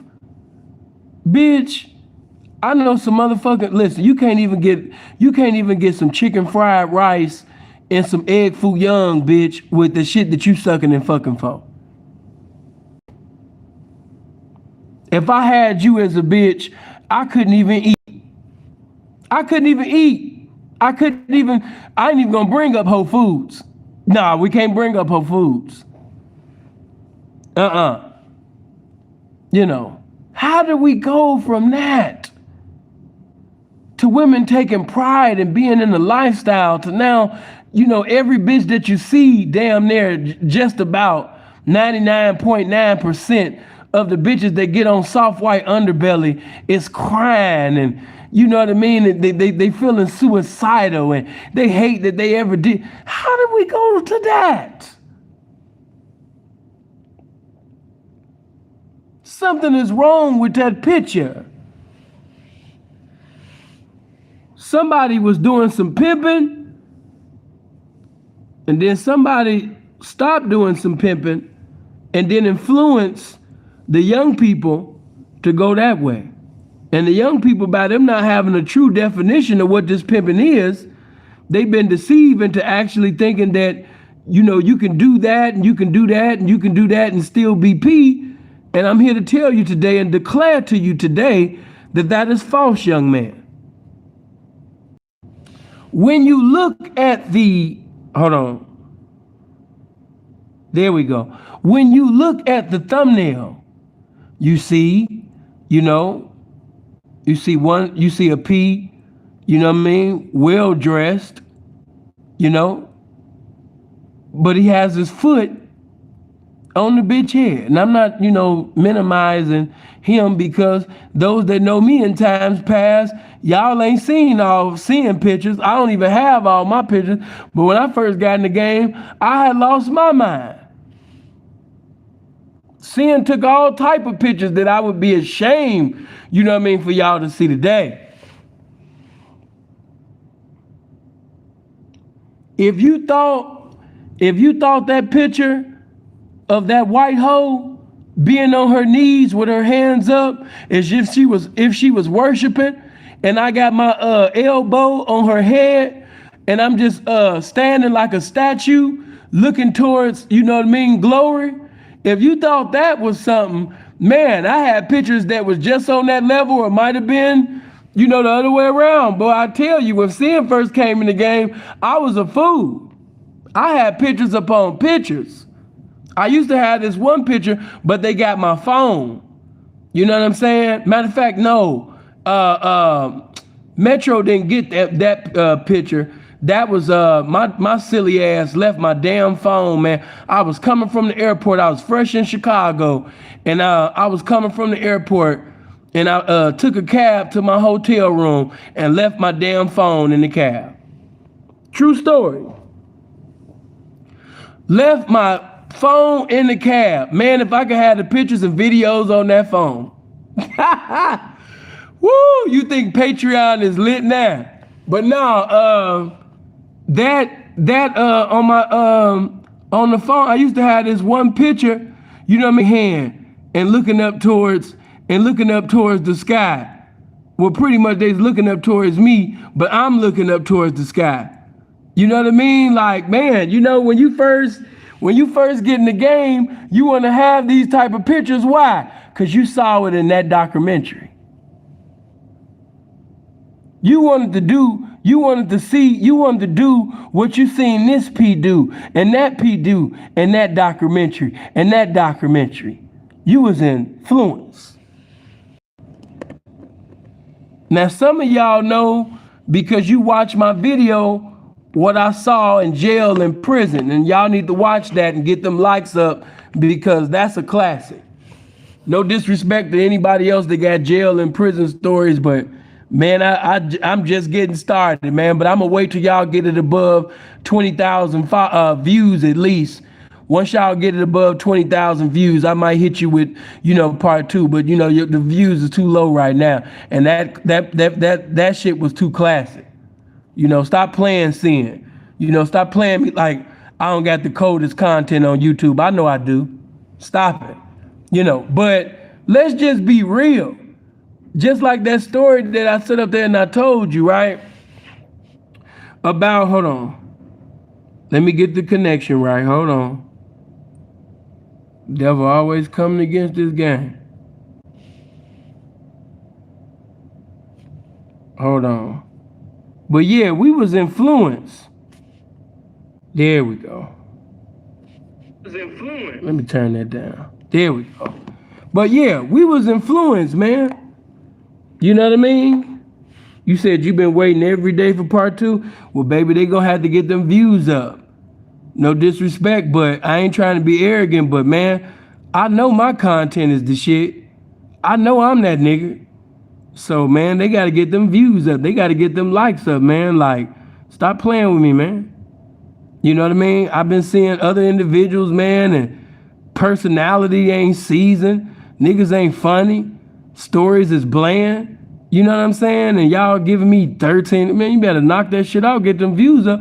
Once that shit hit 20, you know what I mean? I might think about giving y'all part 2. But right now, man, that shit was supposed to be, man, views within a day. It was just too much shit that was told within the things that I saw in jail and prison for that not to be. Man, if y'all don't knock this shit off, stop it. You know?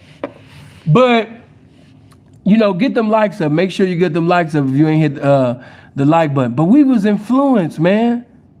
I told you about that time, you know, I almost got killed in prison because Keys thought that I was trying to knock his baby mama. Keys thought that I was endeavoring to knock his bitch. But I had forgot about the picture that... Okay, hold on.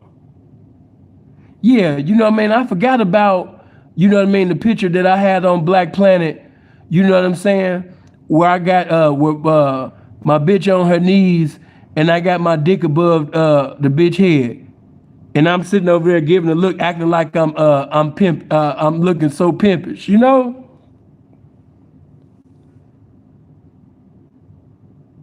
Okay, am I buffing now? Can you hear me?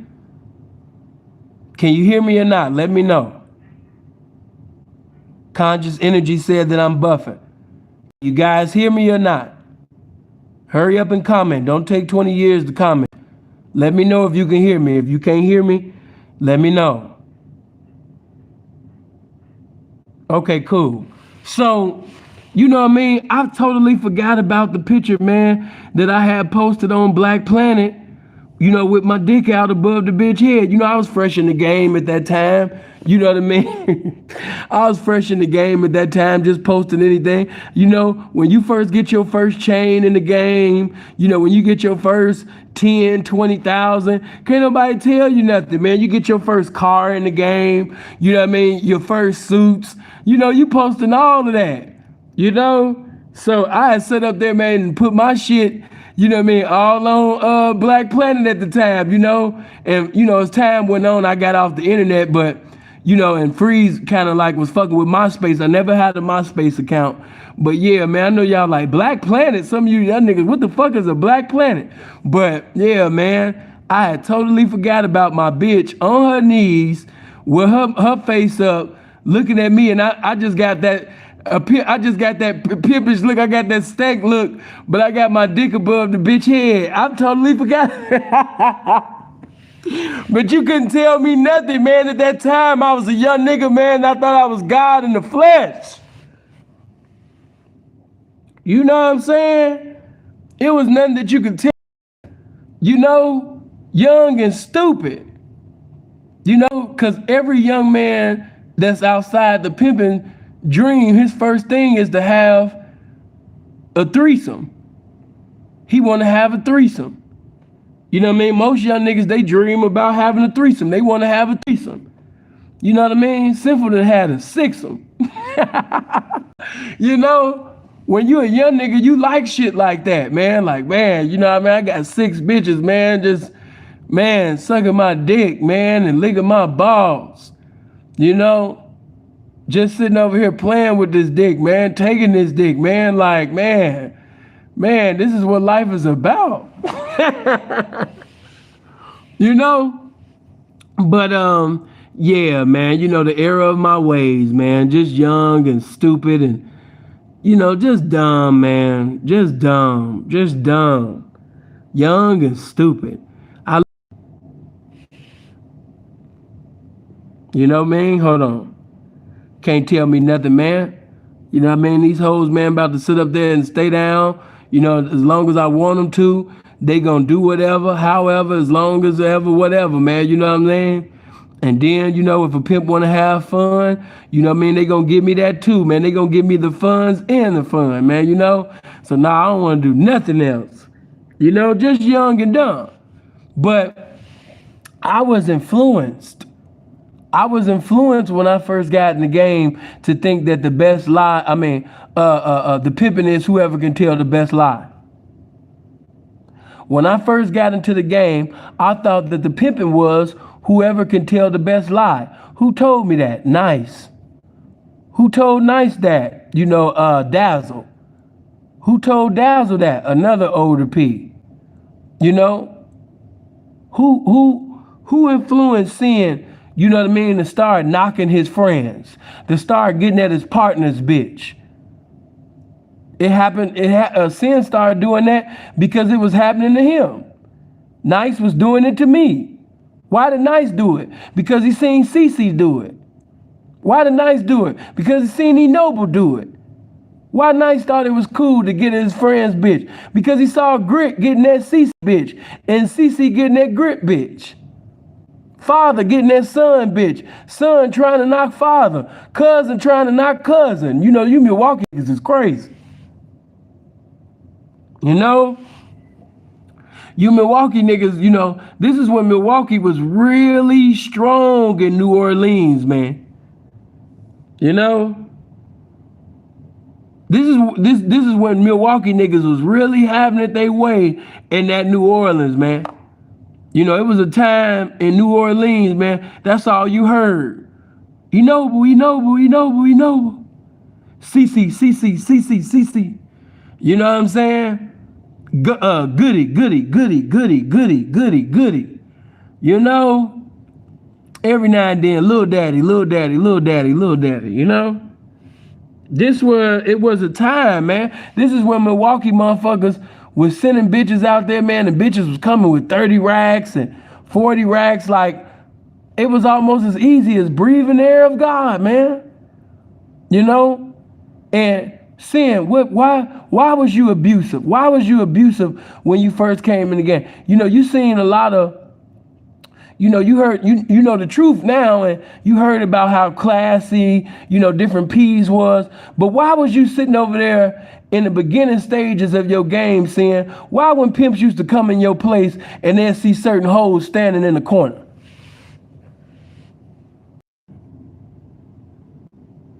Shout out to my mods, man.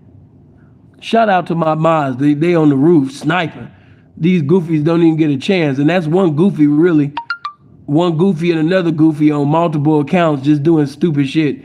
But blessings to them too. But, Sin, why was you, why, the truth now. So you know how classy, the other guys was. And then sometimes they'll change your bitch head. But what made you do all of that? Why when pimps used to come in Sin's room or his place, they'll see different hoes standing in the corner crying? Why was that?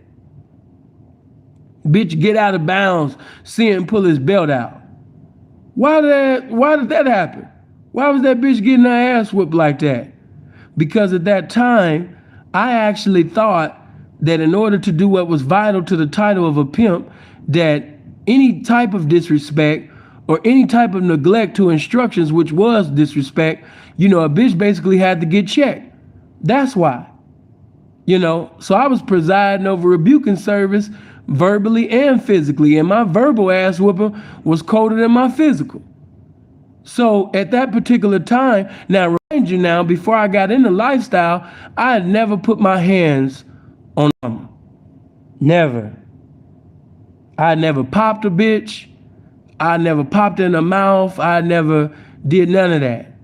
I ain't never beat on no woman like she was a grown ass man. But as far as popping in her mouth, smack the hell out of her, it became normal to me. Now before the lifestyle, no, I never smacked a bitch. I never put my hand on her. No. But once I got into lifestyle and I used to see, different peers of mine, I told y'all how I used to see Nice stumping down, how I used to see Goody stumping down, and different Milwaukee representation stumping down. And so I had to sit up there, you understand me, and get my act together, man. You know what I mean? I want my hoes to be, in pocket. And then, since y'all brought up Snooki, you must understand that Snooki had a lot of influence on the street nigga. I want to give it to you like it is. And this ain't no disrespect, to nobody else and pimps up hoes down. I'm going to let you know why people like me and others, was not only upset with what Snooki did, but was very hurt. Because you must understand that when Pimps Up and Hoes Down came out, yes, Bishop Don Magic Wand was in it. Hold on. There we go. When you seen Pimps Up, Hoes Down, you seen Bishop Don Magic Wand. You seen Ice-T, who wasn't a pimp, but, a celebrity. You seen King James. You seen JoJo. You seen King Bert. You seen Scorpio, which is one of the coldest, man, y'all don't know, because Scorpio don't be in the limelight like that, but, well, in the streets, yeah, but not on this internet. But if you're going to talk about some of the coldest to do it, you gotta bring up Scorpio. That's another subject though. But yeah, man, you know what I mean? That you had all of these guys in there. You had Pimpin' Ken. Ken was, man, we just gonna tell it like it is, man. Ken did have, and we was hurt with what Ken did when he got involved with you know who. You know what I'm saying? Listen, man, let me take you back in time before Ken got involved with, the goofy, and he got involved with all that goofy shit. Let's go back in time before Ken had ever got involved with that dude and that foolishness. Take it back before all the internet stage. Man, when you thought of Ken, you thought of nice suits, you thought of jewelry, and you always thought of some good game being popped. You know what I mean?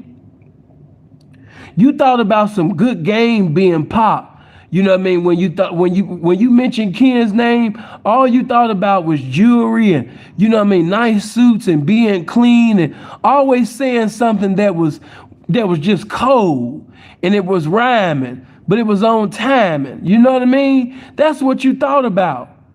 But you know, Ken made some decisions that was unwise, and that brought down his popularity, you know, amongst the real, you know. But there was another guy in Pimps Up Hoes Down that sold the show, you know, and his name was Snooki. And when you think about Snooki and Pimps Up Hoes Down, what do you think about? You think about bitches being in pocket. You know, let's get away from a pimp perspective. Let's just look at it from a young street nigga perspective.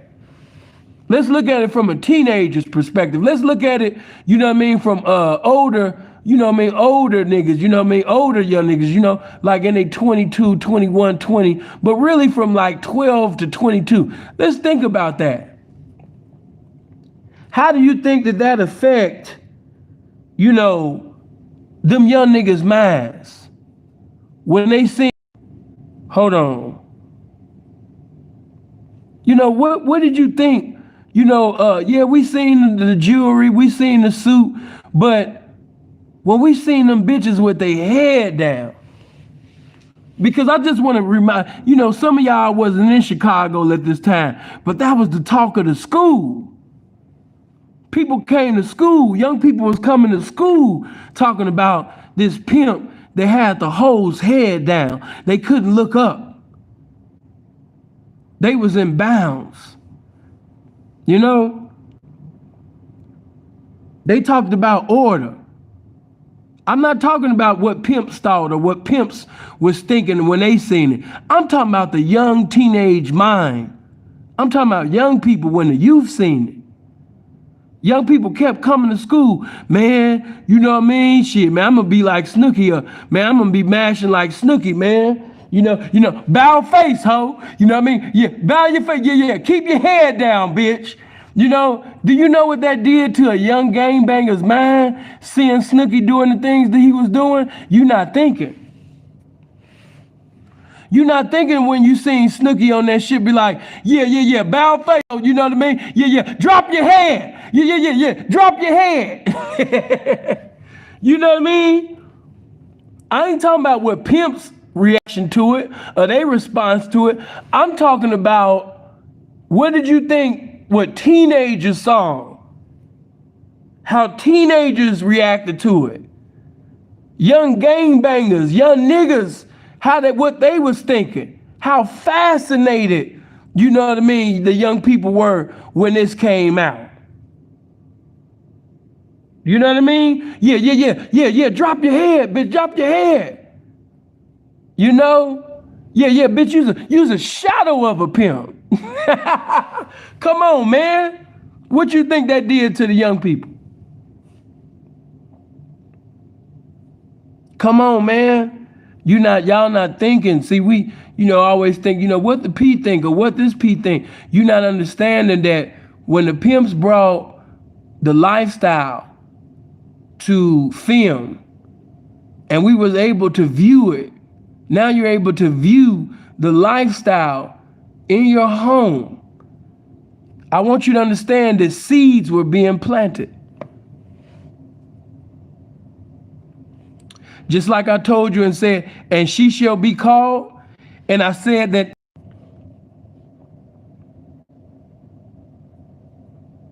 There we go. You know, what did I tell you? If we can plant, you know, the right seeds, righteous seeds within our women, then we can help give birth to a righteous nation, a righteous civilization. If we can plant the right seeds, righteous seeds within our women, they will give birth, you know what I mean, to kings and prophets and evangelists and, you know what I mean, ministers and things like that. You know, they gonna give birth to that. You understand me? So it's the right seeds being planted. I want you to understand what type of seeds was being planted when young people young teenagers, you know what I mean, seeing Snooki, you know what I mean, yeah, drop your head, bitch, yeah, drop your head, yeah, bitch, you's a shadow of a motherfucking pimp, bitch, you understand me, yeah, bring it all back to a pimp, yeah, and we charge it all to a motherfucking pimp, for sure. What you think that did to the minds of the young GD, of the young BD, of the young Blackstone, of the young Vice Lord, of the young Crip, of the young Blood, of the young Paru? What did you think that did to the minds of our young people? You know what I mean? Blacker, appreciate that, bro. Good looking for the 10, man. Good looking. You know, appreciate that. But the young people was influenced. You know what I mean? You had young people that was going hard on their girlfriend like he was a pimp. After watching that film, listen, man, I don't remember as far as with Snook in this type of category that I'm speaking of, but I remember word for word, play by play, you know what I mean? Because, you know, Pimps Up and Hoes Down, that was my Sullivan days. But when American Pimp came out, that was my Dunbar days. All right? And I remember, you know, niggas just coming back every scene of the film. They was just playing it out. See, of course, the P's, they was thinking about furthering their campaign. They was thinking about becoming more popular in the game, but they wasn't thinking about the good of the game. How would this affect those that will see it? They only cared about their campaign. They only cared about them obtaining. They only cared about women knowing who they were. They never thought about, you know, if we do this film, there's going to be a whole bunch of gangbangers and strangers, you know what I mean, and young teenagers, man, that's going to see this shit. And how will they interpret it? That. You know what I mean? Yeah, this ain't the time for that. Ask that question later. But, you know, how will the young people, how will the teenagers interpret that?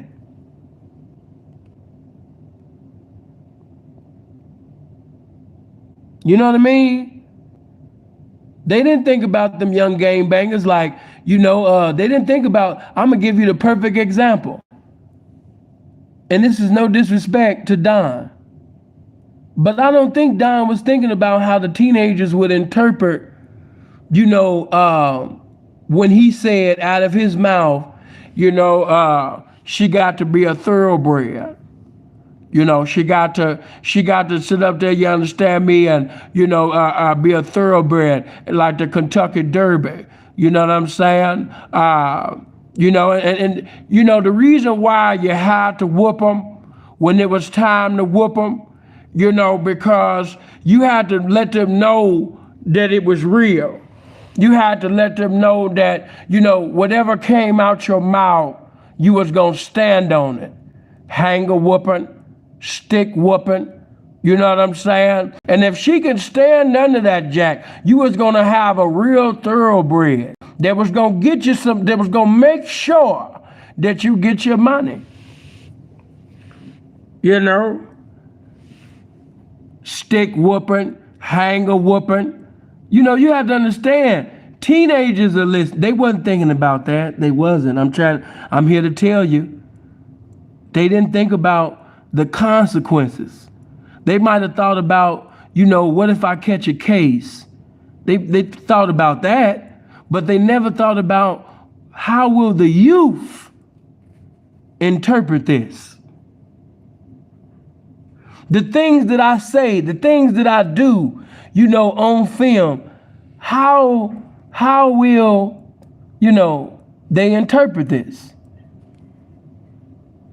See, Pimps Up, Hoes Down gave birth really to all of that. It was some shit that came out before Pimps Up, Hoes Down, but none had set up there was ringing in the streets like Pimps Up, Hoes Down, not in my time. You know, before cross country pimping, before American Pimp, all of that was Pimps Up, Hoes Down. That's what sparked others to even have the thought of filming the lifestyle because of the things that they seen in Pimps Up, Hoes Down. So you have the young niggas listening to Don saying stick whooping, hanger whooping. You know what I'm saying? She had to be a thoroughbred. You know, hold on. You had to make sure that you fulfilled it.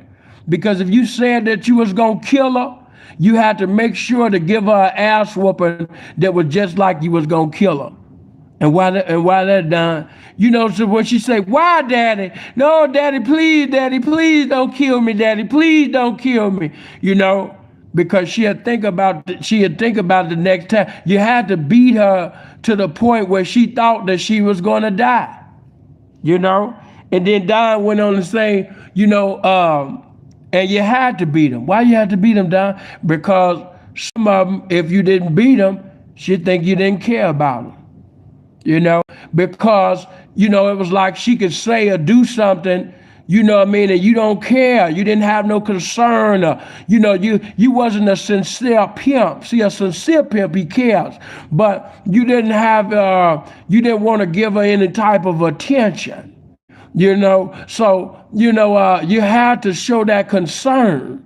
You know, so a lot of them act out, and if you said that you was gonna kill her, you had to let her know that, you know, they may not kill you.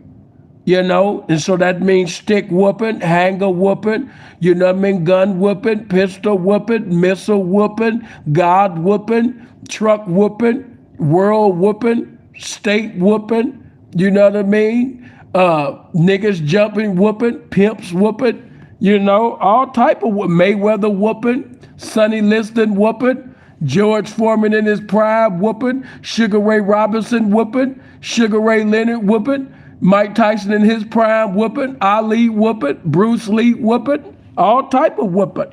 Let me stop. But anyway, why am I dumb like this?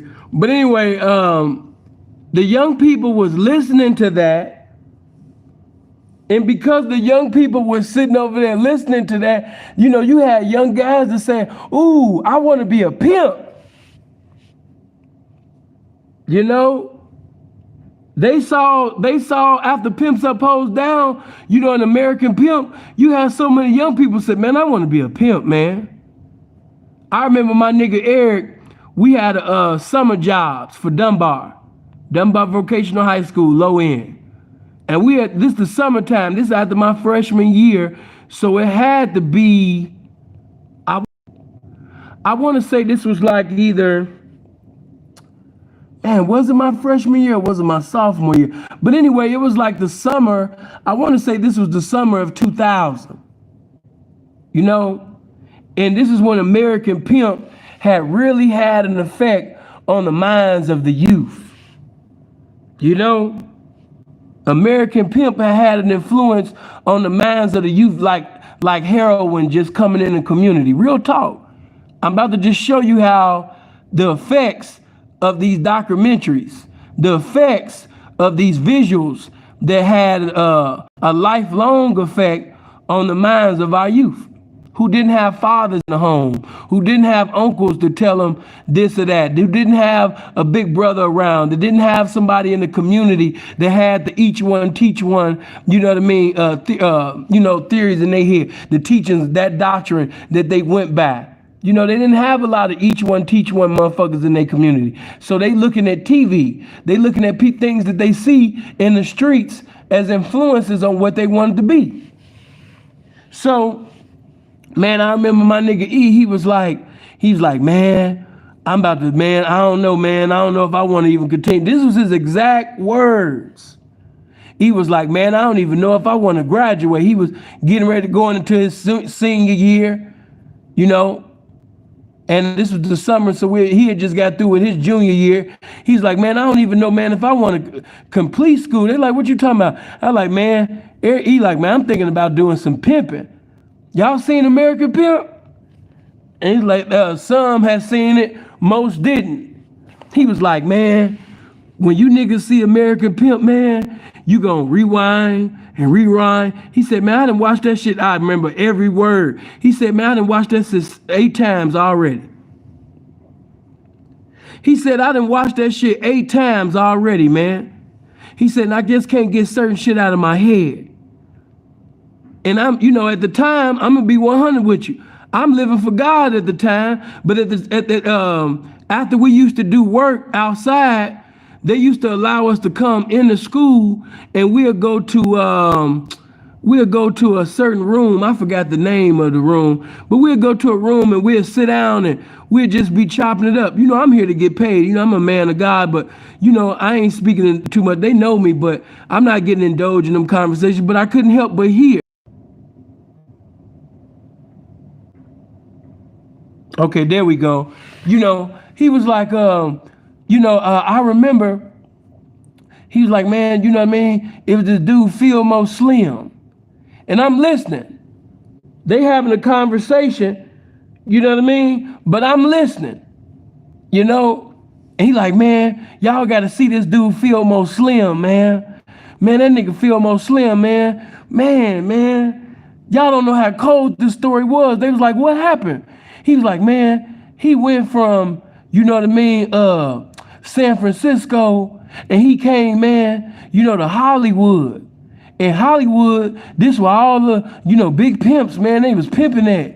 And he said, man, he came there, you know what I mean, he came there, man, with, you know what I mean, 7 girls, man, you know, I think it was 7 at the time. You know, Fillmore came down with 7 girls, man, and he got knocked, you know, for every girl. Oh, man, blessings to you, Hank. I hate I didn't think about it from the young gents. Blessings to you, man. I don't know who the Hank didn't Hank Deasy, but shout out to you, man. You know, he was like, man, you know, that nigga Fillmore Slim, man.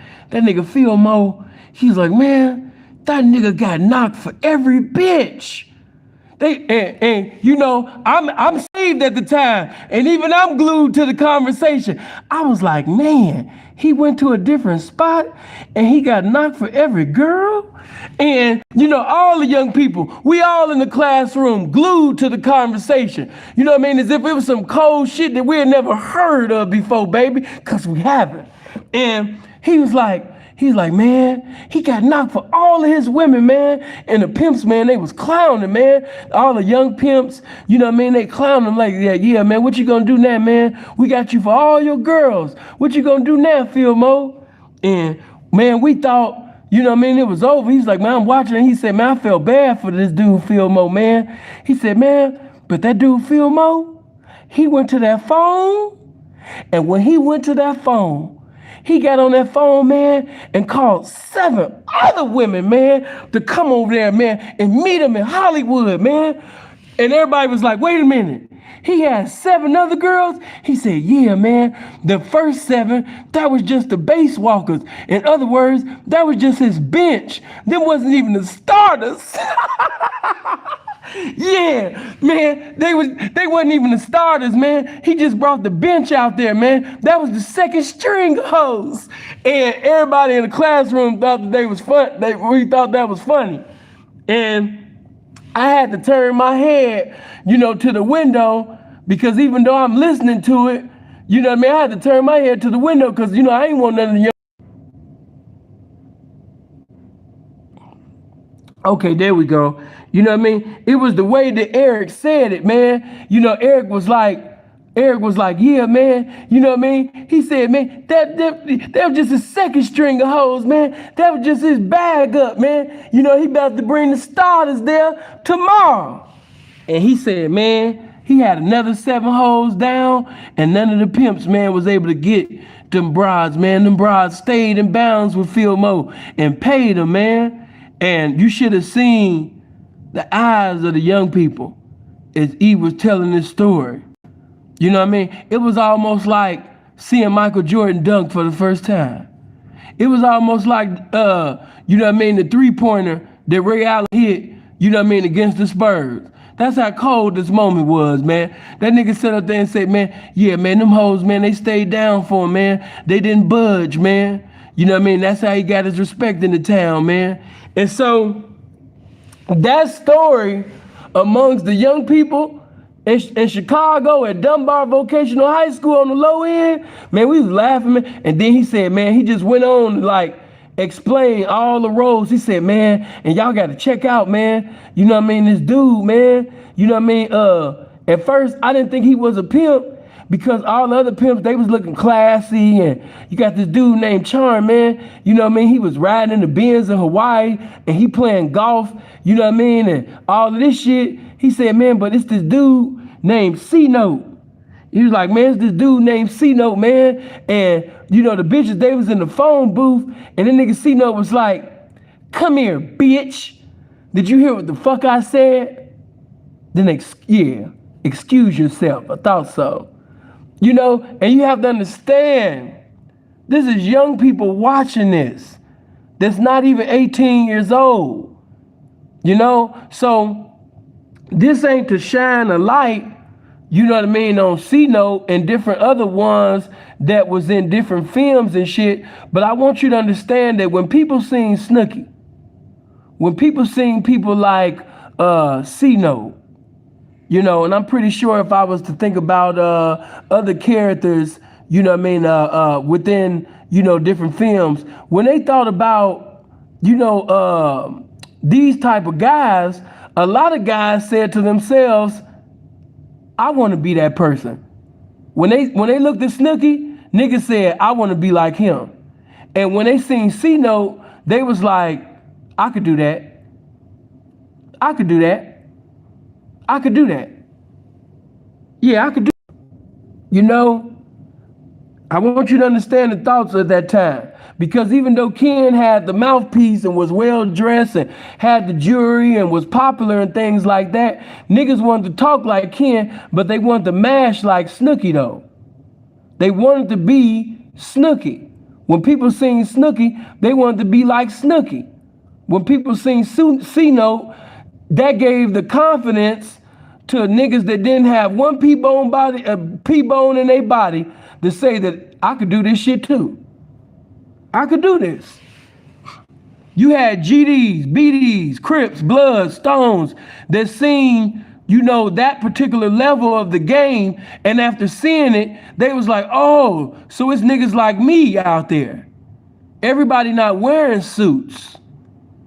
Everybody not, you know, this high Grey Poupon, you know, type of nigga. It's different type of guys in this. It's different type of levels. Oh, okay, well, if he's doing it, I think I could do it. If he doing it, I think I could do it. You must understand when guys seen people like white folks, and this ain't no disrespect. I know that's some of y'all, you know, favorite dudes. Some of y'all was cool with them, but I just want to let you know why things are the way that they are. You know, and I want to give you some solutions on how we can stop it. You know, because wisdom is revealed not just by talking about problems, but giving solutions to problems and being a living solution to the problem so the problems won't exacerbate. But let us continue on. You know, when you guys seen white folks, you know, a lot of the older people was like, oh man, you know, it's a white dude that's out here pimping. You know what I mean? Be careful on Tropicana. Lots of undercover posing as 304s. Come on, y'all. Good game. You know what I mean? Good game. Watch what he's saying. Watch what he's saying right there. That's good game. If you on Tropicana right now, matter of fact, all my young P's that's on Tropicana right now, you know what I mean? Just for right now, man. You know what I mean? Go ahead and bend a corner, man, and go somewhere else, man. Go get you some breakfast or something. You know what I mean? Yeah, because if anywhere where there's Vice down, you best to believe, man, they around too. You know what I mean? So they got the Vice undercover, and, you know, I know Metro is a half a second away. Waiting for one of y'all. You don't even got to say anything incriminating. As soon as they see you just talking to one, they be so... They gonna come get you. If they just see you talking to Vice, they are going to come get you. You know, I've seen 1P, he didn't say nothing incriminating. He just, was complimenting. He didn't know that she was Vice, but they just came and arrested him. You know what I mean? So to avoid all of that, if you on Trop right now, man, go be in the corner somewhere elsewhere, man. I don't need no calls about none of my partners or P or, getting arrested or locked up, man. We got enough of us locked up right now. Go ahead, man, and leave the area. Good looking out, P, man. Blessings to you. Love. But, yeah, man, you know what I mean? When they seen white folks, don't you understand that when teenagers seen white folks riding, clean and, dress well, a lot of the young people said, I can do that. Do you not understand that the young people looked at people like Note and looked at people like white folks and they said, man, I could do that. If a white motherfucker could do this shit, I know I could do that shit. You got to understand how the young people, nobody ever thought about what would the teenagers think? What will the teenagers think? You know what I'm saying? What the teenagers think about this? What the teenagers got to say about this? What the teenagers got to say, about what they saw from these particular films? And I guarantee you, most after seeing white folks, a lot of them thought that they could be a pimp. Because they seen white folks doing it. They said, well, man, if this white lame dude that's saying all these corny ass nursery lines, in this documentary, if he can do it, yeah, I think I need to try my hand. You got to think, if you're a young, black, handsome dude, you young, you probably well built, you're a handsome dude, you already getting attention from broads. If you see somebody like white folks doing it, you're going to say to yourself like, man, I could do this shit too. I'm just keeping it real with you. This ain't to, make the films look, I already gave reviews on the films. If you want to know my opinion, you just have to look at the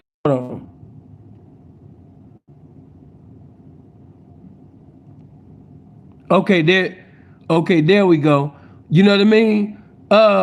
When they seen certain individuals, in these films, they just knew that they could do it. You couldn't tell no young teenager that he can't be no pimp, and you see people like C-Note out here claiming he's a pimp. You can't tell me that I can't be no pimp, and I see people like white folks, saying that he's a pimp. Come on now. You got young teenagers out there like, man, I ain't gotta go to college, man. I don't even gotta finish high school, man. I can jump in the game now. My girlfriend to do anything and everything that I wanted to do. I would be a cold pimp. You got young teenagers, young game bangers, man, that wasn't even thinking about the lifestyle of pimping and whoring, man, until they seen them documentaries, man. So you had a bunch of guys who had a lot of you had some of the guys, not a lot of all the guys, but you had some guys who had self-hatred. You had guys that had hatred towards their mother, and they're not getting laced properly. You had a lot of these young guys that had never got laced properly. Their only first impression of the game was what they saw in these documentaries.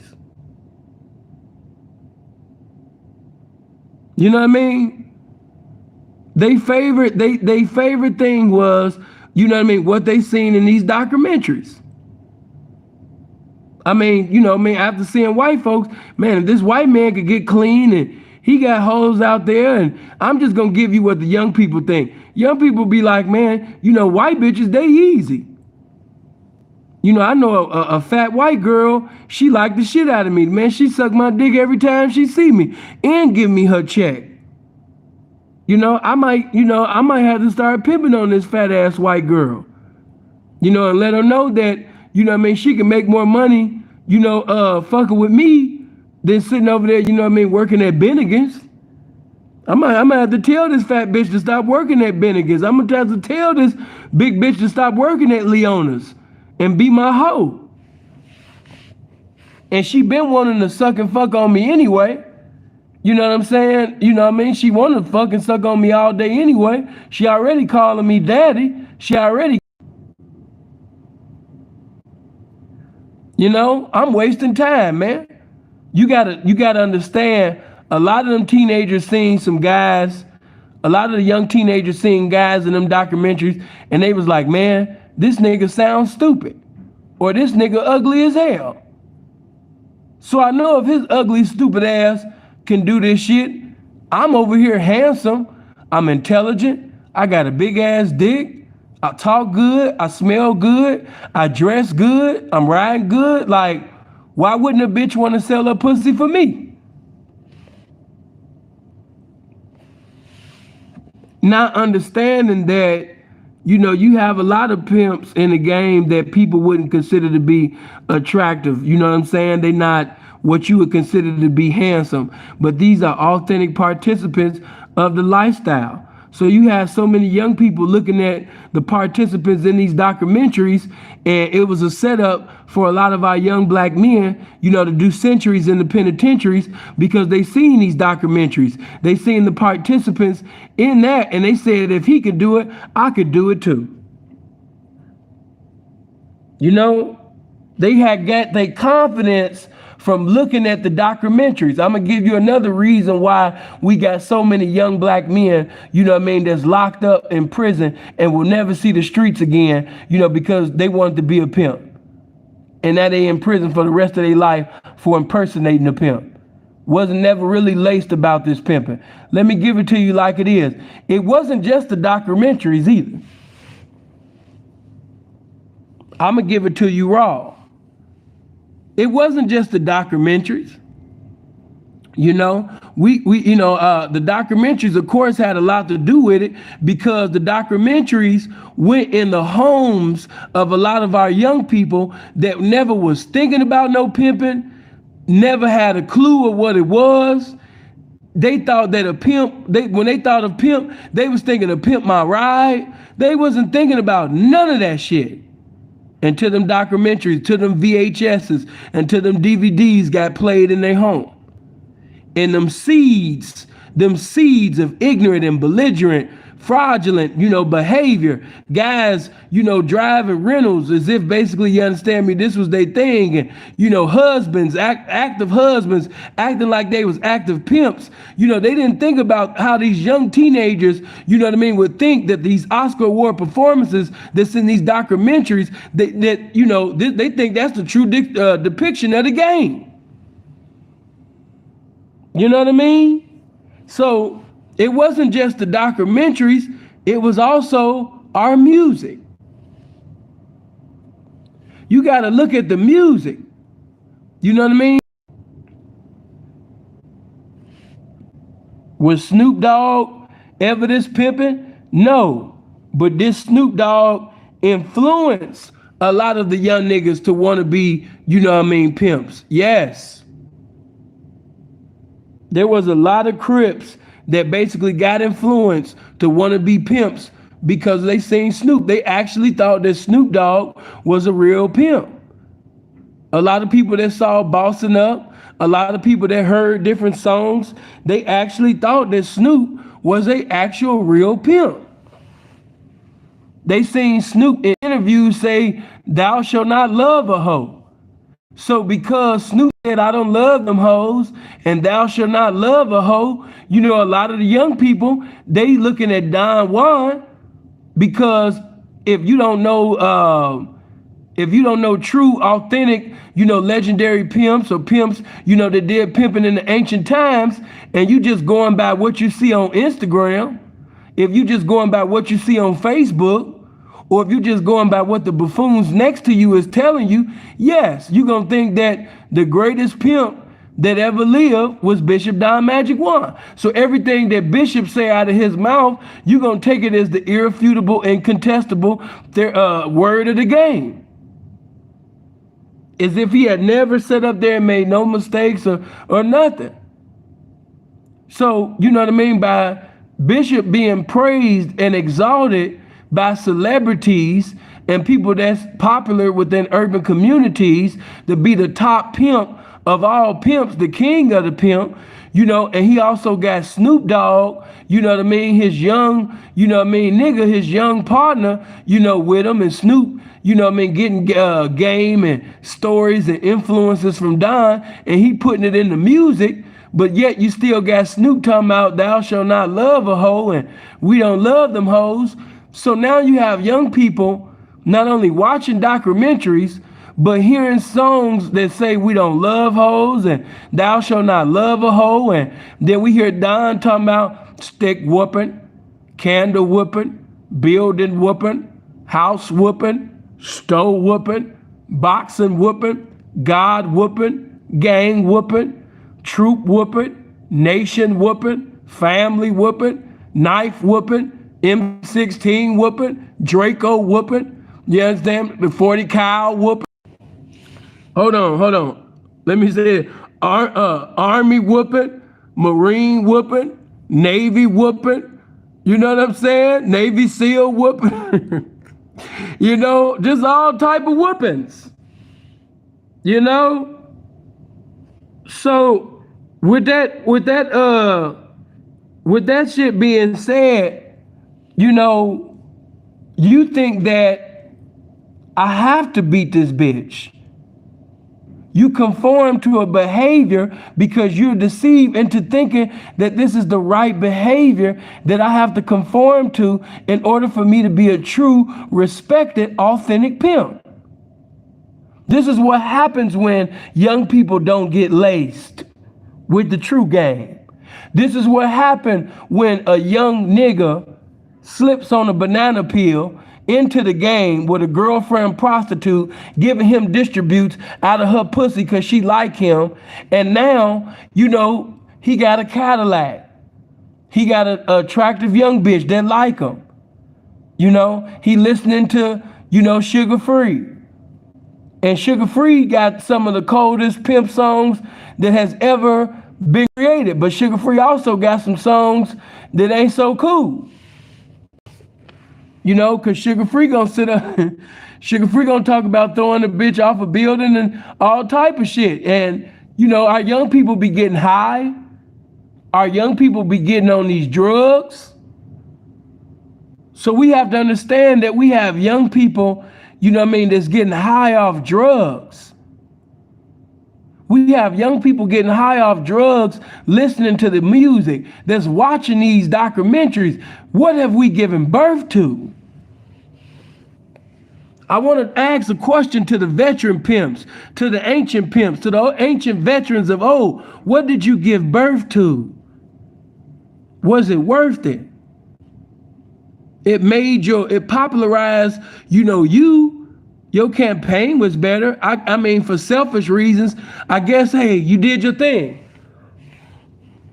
You did your thing. I can't lie. You popular. Everybody know you. But was it good for the good of the game? You know what I mean?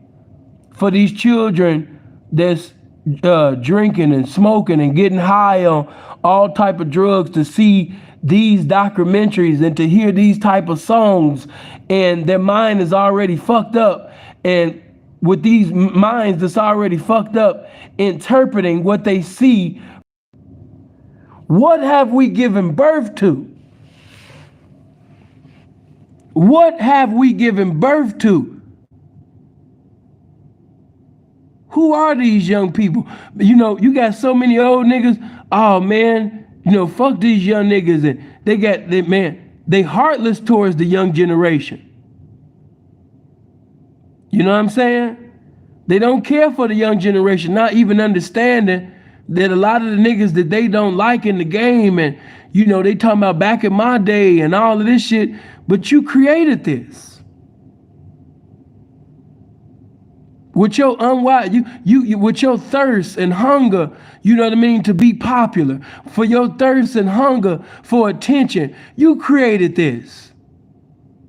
You got people that was actually in documentaries getting into arguments with people in so-called pimp and hoe groups arguing and you know what I mean, arguing with people. Oh man, you know, our people would never do this. And wait a minute, dumbass nigga.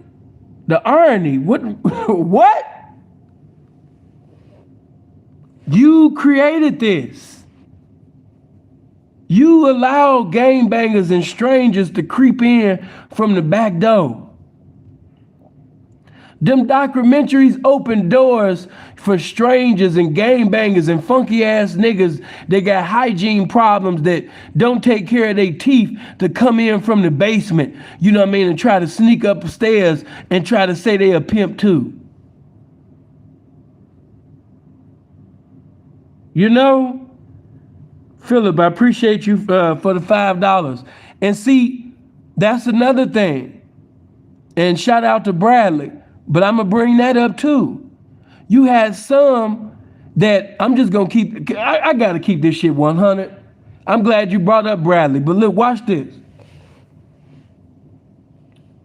In Chicago, you had individuals that was presiding over minors. They gonna lie to you now and tell you that they didn't, but it's true. If you go and you talk to any of the pimps, not all of them, but a lot of pimps had minors on the track on the west side of Chicago. I'm not even gonna get started on Cali. I be seeing so many Cali niggas trying to speak on Chicago, and it's like, nigga, if we got into, you know, calling sex offenders and pedophiles and all that type of shit, nigga, y'all got a long ass list. Nigga, how dare you? Hold on, there we go. If we just kept this shit real, all you niggas would have sense to just shut the fuck up. But I be seeing on pimp and hoe pages, little pimp and hoe groups and pages on Instagram and Facebook, whenever they post somebody from the Chi or Milwaukee, somebody from the Midwest, a lot of times it'll be somebody from the West Coast, you know, not even from the West, mainly Southern Cali niggas, just hating. And anybody know me, I've always loved Cali from Southern to Northern. But you'll have some that make it seem as if they didn't have any pimps that was presiding over minors from where they was from. Man, shut up. Be quiet. You don't know what you're talking about. I don't even want to call certain people's name. Man, be quiet. I've seen so much hypocrisy. I've seen niggas try to non-pimping ass niggas. Niggas that ain't got no history in this pimping try to put their mouth on me and others and shit like that. And nigga, one of your best friends, your favorite pee partners, nigga, they got a reputation for having minors. What are you talking about? If we just kept this shit 100, you know? But seeing what you saying, what happened? Man, listen. Before them documentaries, man, there used to be a time where hoes, older hoes, adult hoes, and minor hoes was on the blade, you understand me, and nobody was saying nothing. The police knew that these girls was minors and they was driving right past them. Knew the girl was a minor, knew she was 16, knew she was 15. Her mama knew she was out there. Her mama encouraged her to go with this P because she didn't want her daughter to be in poverty in the ghetto like she was. Police was driving past minors. They wasn't saying, little girl, go home. Not to all of them, no. P, what was happening? Man, listen, before them documentaries, the police wasn't thinking that niggas was actually beating minors with sticks and hitting them with bats and hitting these little girls like they was grown ass men. That wasn't in their mind. You know, but when you start putting documentaries out with niggas talking about stick whooping and hanger whooping and building whoopings and gun whooping and all that type of shit, and then you got young niggas. Now let me clarify that. Don was not giving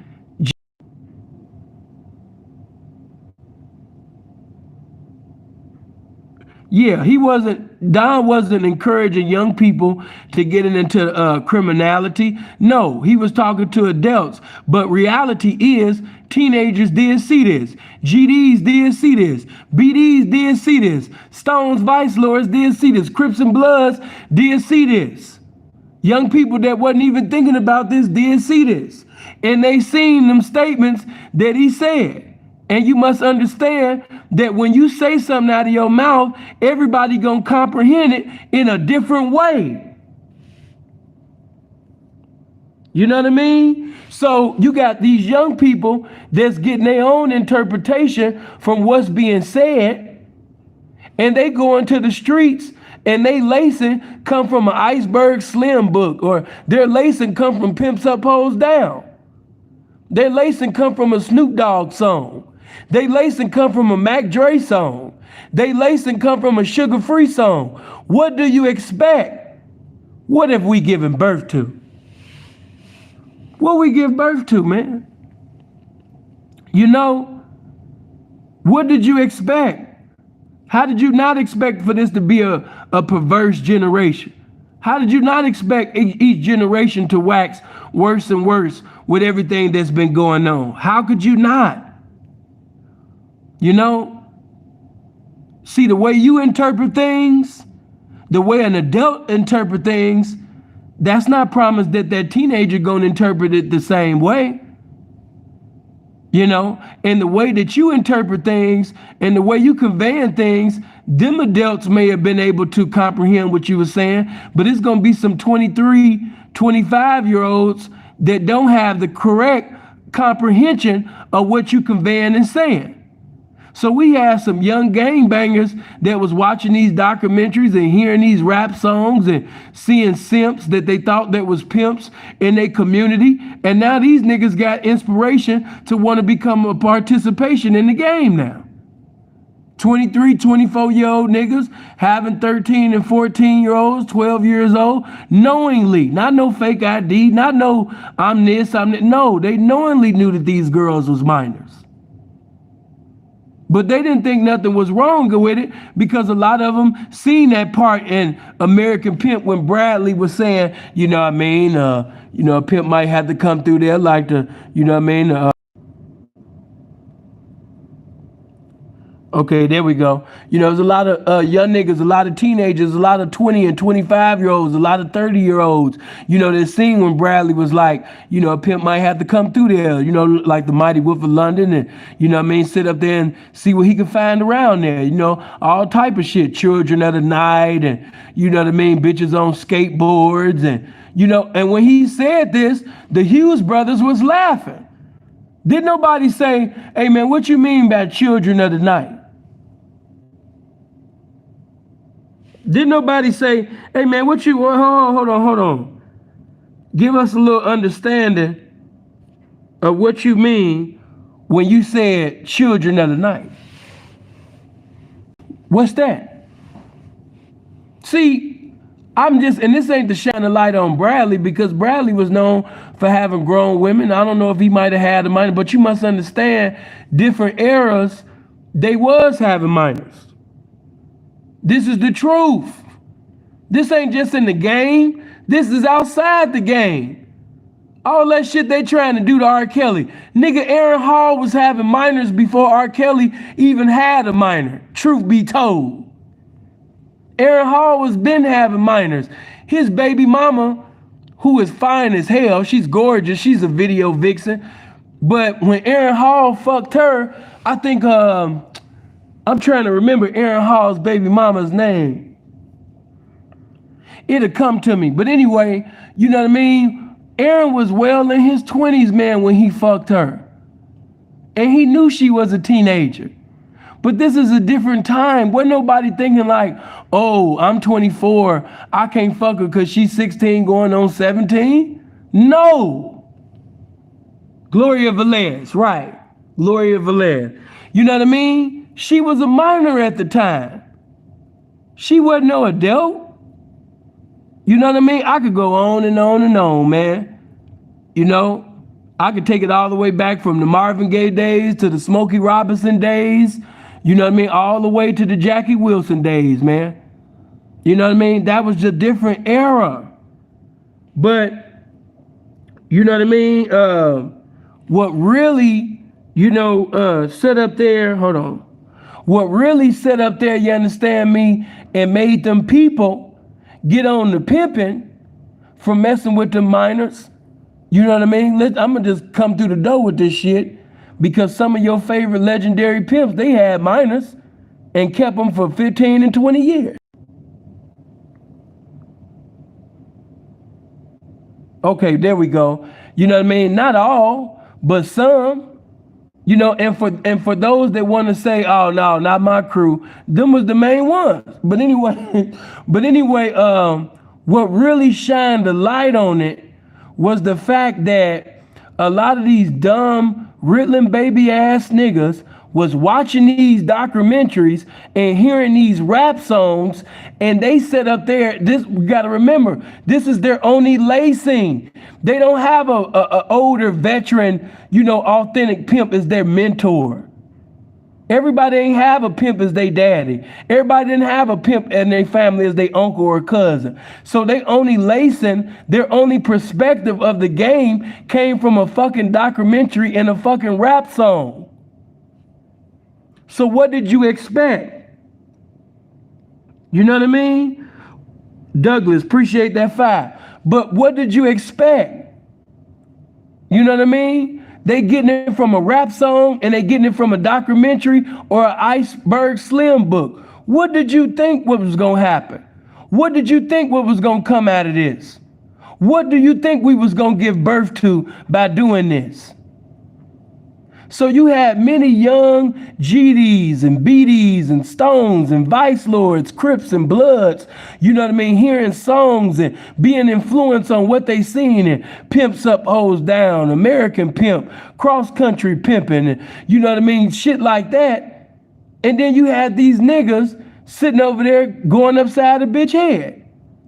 You had guys that was 25 beating on girls that was 15 like they was 25. Like they was 25-year-old men. You had guys that was in their early 30s beating on a 13 and 14-year-old, telling her that she out of pocket, going hard on her as if she a 39-year-old nigga that owe him some money.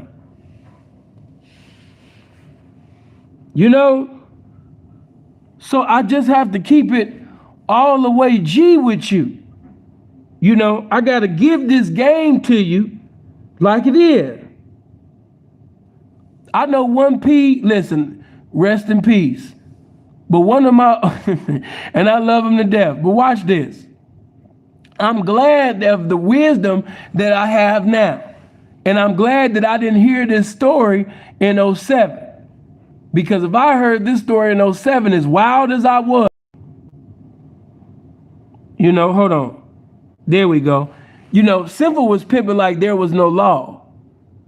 Freeze was a lot, in certain areas, Freeze was a lot wiser, than I was. Because you must admit that when Freeze got in the game, Freeze was already a convict.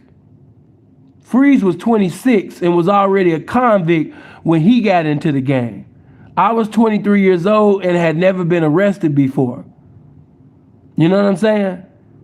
So, prior to me getting in the game, I'm singing in lounges. I'm playing pianos and organs and singing on microphones and trying to find the baddest square that I can fuck on tonight.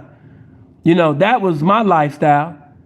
Trying to find the thickest bitch or the finest bitch or some little rich, white woman, that might like my handsome ass, that might want to support my music. That was my lifestyle.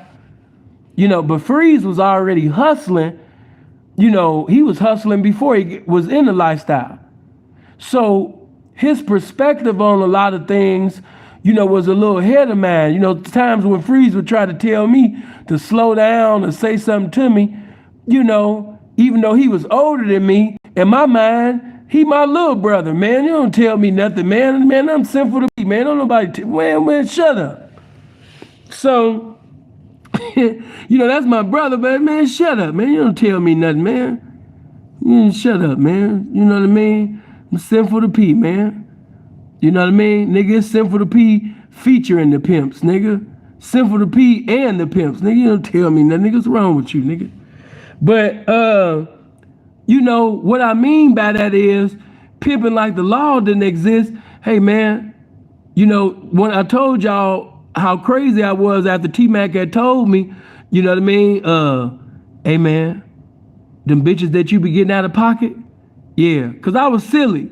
You know, when I first got in the game, I didn't have the game, so I do all type of shit to get bitches out of pocket. I would be singing on the blade. You know what I mean? And it worked on a few, you know, we just gonna keep, cause a lot of the bitches that I was doing it to, you know, they was green. So, you know what I mean? A lot of the shit that I was doing, a lot of niggas be like, man, why I don't get the action that I used to get when I first got into the game? Niggas, because you was green as fuck and you was doing some green ass shit. So you was getting them green ass bitches out of bounds. And that's what I was doing. I would make jokes and I would be singing, you know what I mean? So hoes would always get out of pocket. Hold on, there we go. You know what I mean? I get broads out of pocket and I'll be sitting over there, you know what I mean, smiling and we chopping it up and laughing and all this shit. And older pimps is looking at me crazy because this young pimp be getting all this action. You know what I mean? Who is this nigga, man? He be getting all this action, man. What he doing with it? So when I first came in the game, I'm getting everybody out of pocket, all this shit. And T-Mac said, hey, man, you sitting over there, man, getting all them bitches out of pocket, nigga. When you gonna break on a bitch? That's that, you know, that's that T-Mac talk. You sitting over there laughing and joking and singing, and you got all the little hoes, you know, thinking that you cute. And thinking that you funny, that you can sing and you're the funny man. Well, how much money did? And I said to T-Mac, I said, but yeah, man, you know, she gave me her number. He's like, did she call you? No. Did she give you any money? No. Then what the fuck you making jokes and singing for at the phone, nigga? You sitting over there singing to bitches. You want to be the funny man, hee ha ha, and make bitches laugh. You want bitches think you're cute and handsome and all of those shit. But did the bitch break herself? When you gonna break a bitch? So, you know, that was all the fire that I needed, man, for T-Mac to tell me that every bitch that I got out of the pocket, man, you know, I started going in a bitch purse. You know? And one P had to tell me, like, man, P, when you was getting at that bitch, hold on. You know, when you was getting at the bitch, man, Metro was looking at you, P, you know, slow down. All right, man, all right. You know, but I'm egotistical at the time, man. I'm like, man, niggas trying to tell me something, man, talking about the police and the police there. Man, I'm a motherfucking pimp, nigga. You know what I mean? Tupac talking about bury me a G. No, nigga, don't bury me nowhere, nigga. Just see me as a P, nigga. And then all these niggas trying to correct this pimping. Nigga, don't correct this pimping, nigga. Just young and stupid. So, you know, if I had heard this story in 07 when I was 23, it would have been bad for you bitches.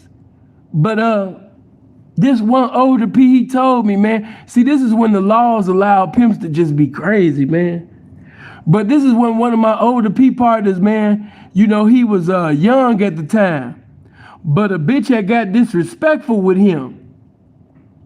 So to punish the bitch, you know what I mean, he put the bitch aside.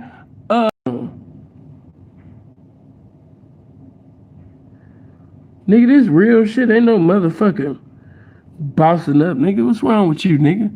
That's the movie, nigga. I'm giving you real shit. Ain't no motherfucking bossing up vibe, nigga. Where nigga scratching his fingers and he collecting envelopes and all of that big time money and all. No, nigga, that's a movie, nigga. I'm giving you this game. Bossing up vibes and the nigga meeting Snoop and just breaking on Snoop. Snoop bringing this nigga bricks of money and all of this nigga, anyway, I'll save that for a later time, man. Bossing, nigga, giving you this real shit. Nigga, don't try to insult this pimping. But, yeah, man, you know what I mean? I sat up there, you know what I mean? And listening to him, and Pete told me the bitch that got out of the pocket, she was being disrespectful to him, and he put that bitch inside of that cage, man, and put his monkey inside. And the monkey was inside of the cage beating the shit out that bitch. I know some of y'all like, what? You know what I mean? Hey man, that monkey was beating the shit out that bitch. He put the bitch inside of a cage, man, and put his monkey inside of the cage, man, and the monkey was beating the hell out this white bitch, man, just stealing off the hoe. You know what I'm saying? Just beating the shit out the bitch, man. You know what I mean? I can't remember, man, it was something that the bitch said or did, man, but you know, P put the bitch inside the cage, man, and the monkey was sitting over there giving the hoe haymakers, man. He was giving the bitch haymakers. You know, shout out to my brother, man. You know what I'm saying? But the monkey was sitting over there, the bitch just crying. She's like, oh my God, I'm sorry. Ooh. He like, yeah, bitch, you getting out of pocket with this pimping being disrespectful. And the monkey was just in there, bing, bop, beep, beep, beep, beep, up, beep, up, beep, up, beep, beep, beep, beep, beep, beep, beep, beep, bop. You know what I mean? Monkey just giving it to the hoe, beating her for her disrespect to this pimping. The monkey was in tune with the game. But anyway, you know, we can't do that today. See, I'm letting you guys understand, you know, why it's like the way that it is, because, you know, you have some people who can listen to something and they have the wisdom to understand that this is comical and that's how it was at their time. But the game don't change, but the era, you know, of the game changes. Remember what I told you, the game don't change, but each era, the laws in each era changes. The game don't change, but the laws in each era of the game changes. Each era changes. Hold on. There we go. Okay, there we go right there. You know what I mean? You know, the laws in each era, it changes. For those of you, man, I told you my connection, it bounced back and forth. So just tap out and tap back in and come back in, man. It is what it is. Make sure you hit the like button if you haven't already hit it. If you're not subscribed to the channel, make sure you subscribe. If you gave a donation to my PayPal, that's what I meant to say. My PayPal, you know what I mean? I appreciate you. You know, if you gave a super chat, thank you. And for those of you that's on my Patreon, blessings to you. I love you. But look, man, check this out. If I had heard that back then, I might have tried to do the shit. Because I didn't have the wisdom that I have now. You know? I'm just talking shit. I don't know if I would have put the monkey in the game, but I wasn't that crazy. You know, Pete was crazy. But I'm just trying to show you that we was able to get away with things, you know, in them ancient eras. The laws had changed, but we can't do that. But nobody is lacing the youth. The youth see documentaries. The youth hear rap songs. The youth is seeing fraudulent representation in Facebook groups and on Instagram. So they're conforming to the behavior that they see on the ground. You can't tell that young nigga that this dude not no pimp and he in a rave. You can't tell this young nigga that this dude not no pimp and he got 4 pretty white girls. In his mind, this is what pimping is. Now, he don't know that the dude that's showing all of this is on Instagram is running a whole bunch of scams and living off credit and selling drugs and all type of shit. He don't know that. You know what I mean? And even if he did, he probably would say that, you know, this is still pimping because it got to be pimping if this dude is doing it because he's a pimp. So this is how the young people see things. Nobody ever thought about how will the youth interpret this. When I post this picture, when I post this video, or if I get in this documentary, if I say and do this, you know what I mean? Or if I get in the studio and I say this or do this in a video, how will the youth interpret this? You know, Douglas, I appreciate the 5. And I appreciate the 15. Good looking. You know what I mean? How will the youth see things? How will the youth see it? You know, and like I said, how will the youth interpret, you know what I mean, Bradley saying children of the night? How will the youth interpret? Bill, I appreciate you for posting my brother's Patreon. Y'all make sure y'all go to Free's Patreon too. But, you know what I mean? How will the young people interpret seeing white folks dressing and eating what he want to and doing what he want to do in the game? How will the young people interpret seeing C-Note, you know, profess to be a pimp and wearing Pelly Pale and, you know what I mean, got two little white girls and, you know what I mean, and bought a little telephone and, you know what I mean, how would the young people interpret C-Note talking, you know what I mean, to, you know, a little bitch at the airport and she was high off crystal and, you know, I mean, not, she was going to the thing and, you know, she high off crystal and things like that. And then she do a turnaround and they smoking and all of this all day. How will the young people interpret this?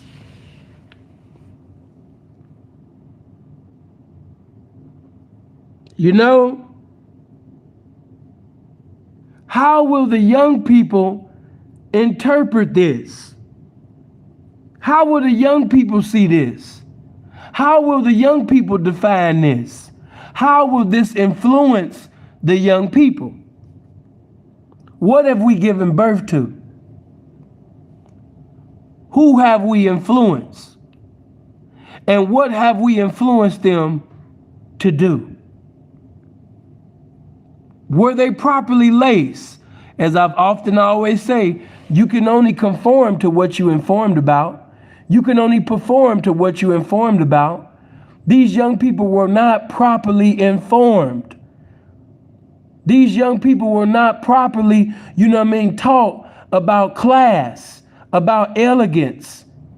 They was not taught that. They didn't have a father in the home. They didn't have an uncle. They didn't have a big brother showing them this and that. These young people, those young people was depending on pimps up and hoes down and American pimp. And then the next generation was depending on cross-country pimp.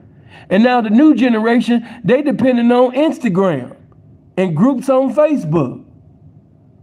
So it's a repeated cycle that only gets worse and worse and worse and worse, that keeps producing, you know what I mean, a worse, you know what I mean, representation of the game. You know, Douglas, I appreciate the 5, man. Good looking once again. You know, it only it's making, you know what I mean, the lifestyle bad. You got guys basically that's teaching the youth that I want you to understand that a lot of the bad influence, it didn't just come from documentaries. It didn't just come from music. It didn't just come from fraudulent representation on Jerry Springer. Some of it actually a lot of it came from the streets too. Seeing fraudulent individuals in the community. You know, we've seen a lot of fraudulent individuals in the community. P, what you mean? You know, what you talking about? Man, we seen individuals, Freeze know what I'm talking about. We seen niggas actually tell young niggas like that. Oh man, you know what I'm saying? Nigga, if I ain't got a hoe, if I ever go holeless and doleless, nigga, I'm still gonna eat. You know, because no matter how many hoes I got, nigga, I'm my best hoe. I've heard niggas say that. You know, I'm my best hoe, man. You know, don't get this shit fucked up, man. You know what I mean? I'm my best hoe. You know what I mean? Yeah, that hoe might expire, man, but I'm gonna still be able to get my desire around this motherfucker, man, and still sit at the buffet table, because I'm gonna be able to still produce, man, because I'm my best hoe. Yeah, man, I'm my best hoe. You got some niggas that actually taught the youth that they best hoe. You know what I mean? Falsehood. So it didn't just come from social media. It didn't just come from the music, but we got a lot of clowns out there in the street that has influenced young people to think that 2 plus 2 is 5.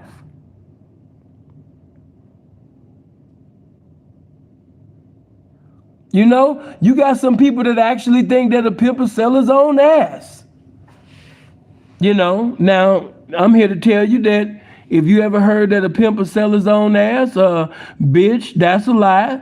And I'm here to tell you that, you understand me, a pimp gonna sell your grandmama's ass, your mama's ass, you know what I mean, your sister's ass if she's legal age and up. You know what I mean? He gonna do that before anything. Pimp ain't selling his own ass. A pimp ain't no motherfucking homosexual. You know, ain't no what the pimping won't do, you know, a hoe will. I mean, what the hoe? Huh? What you say? You didn't give it to him. Bitch, what he want? He want Greek, and you didn't give it to him? Where he at, bitch? We got to get this money by any means necessary, bitch. What you talking about? You sitting over there, he wanted Greek, and you didn't give it to him. Bitch, hold on. Where he at, bitch? We got to make this shit happen.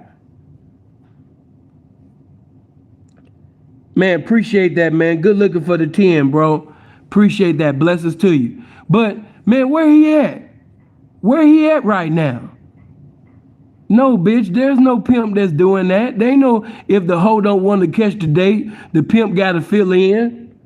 Or if the trick want a man, you know, he tell the hoe, where your daddy at? I want to fuck you and him.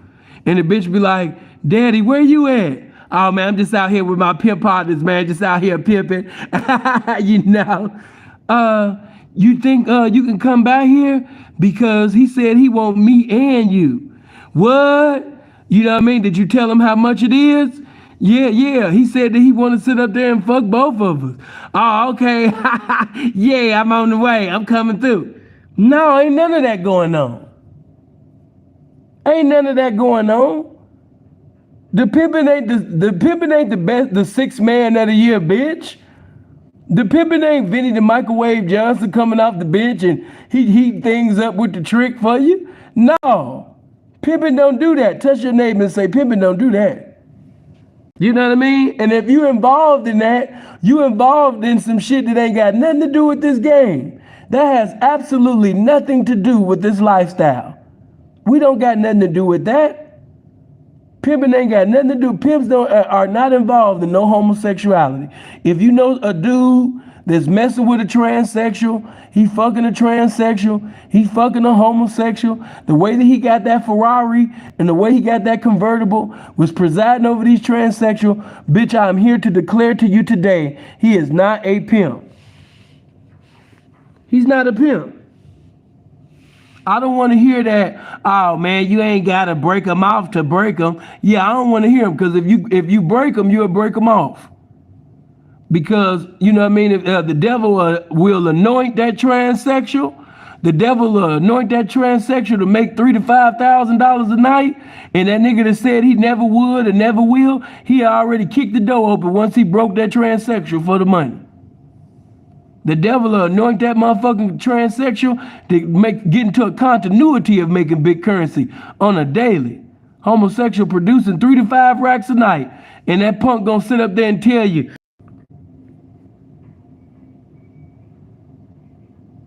you know what you think that trick, what you think that you breaking on a transsexual and you talking about some, I ain't gonna never fuck him. I ain't gonna never get my dick sucked. Stop it.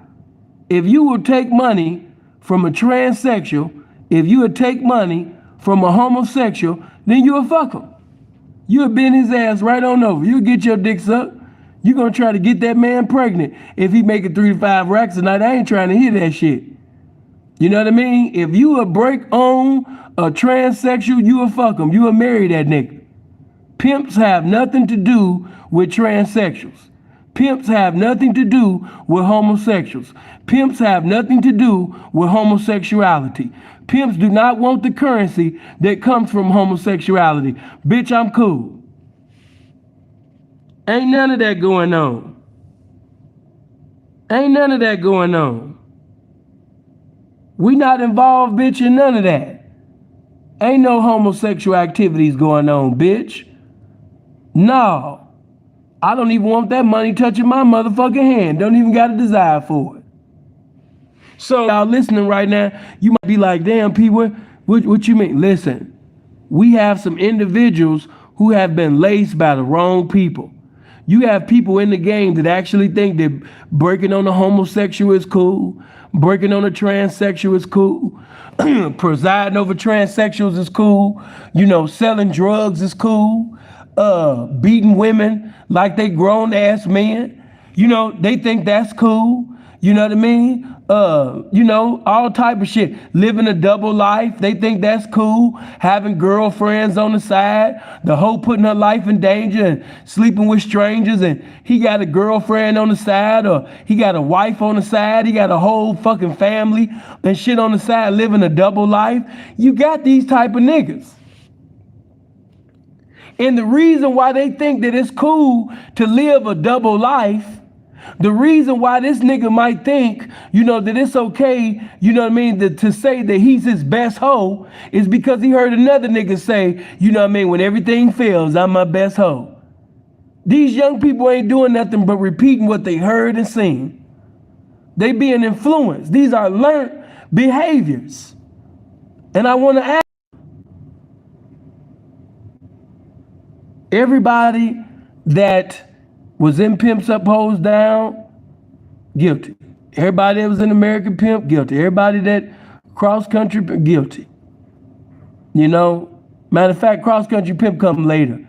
But, and I'm not putting in it, but that only came because that came. That was previously gave birth to what you be seeing recently. It was influenced. And you had a lot of, I'm just going to kick the door down.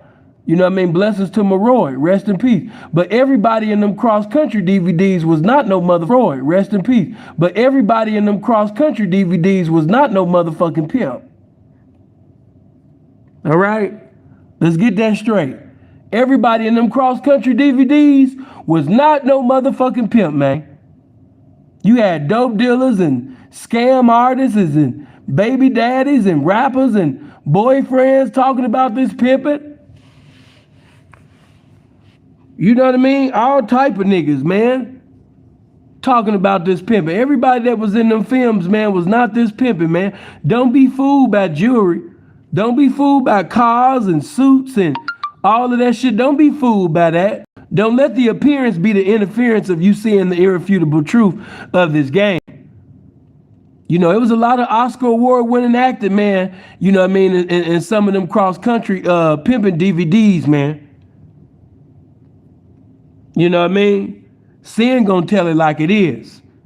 It was a lot of Oscar award winning acting in Pimps Up, Hoes Down. It was some Oscar award winning acting in American Pimp. And it was some motherfucking Oscar award winning acting, you understand me, in them cross country pimping DVDs too.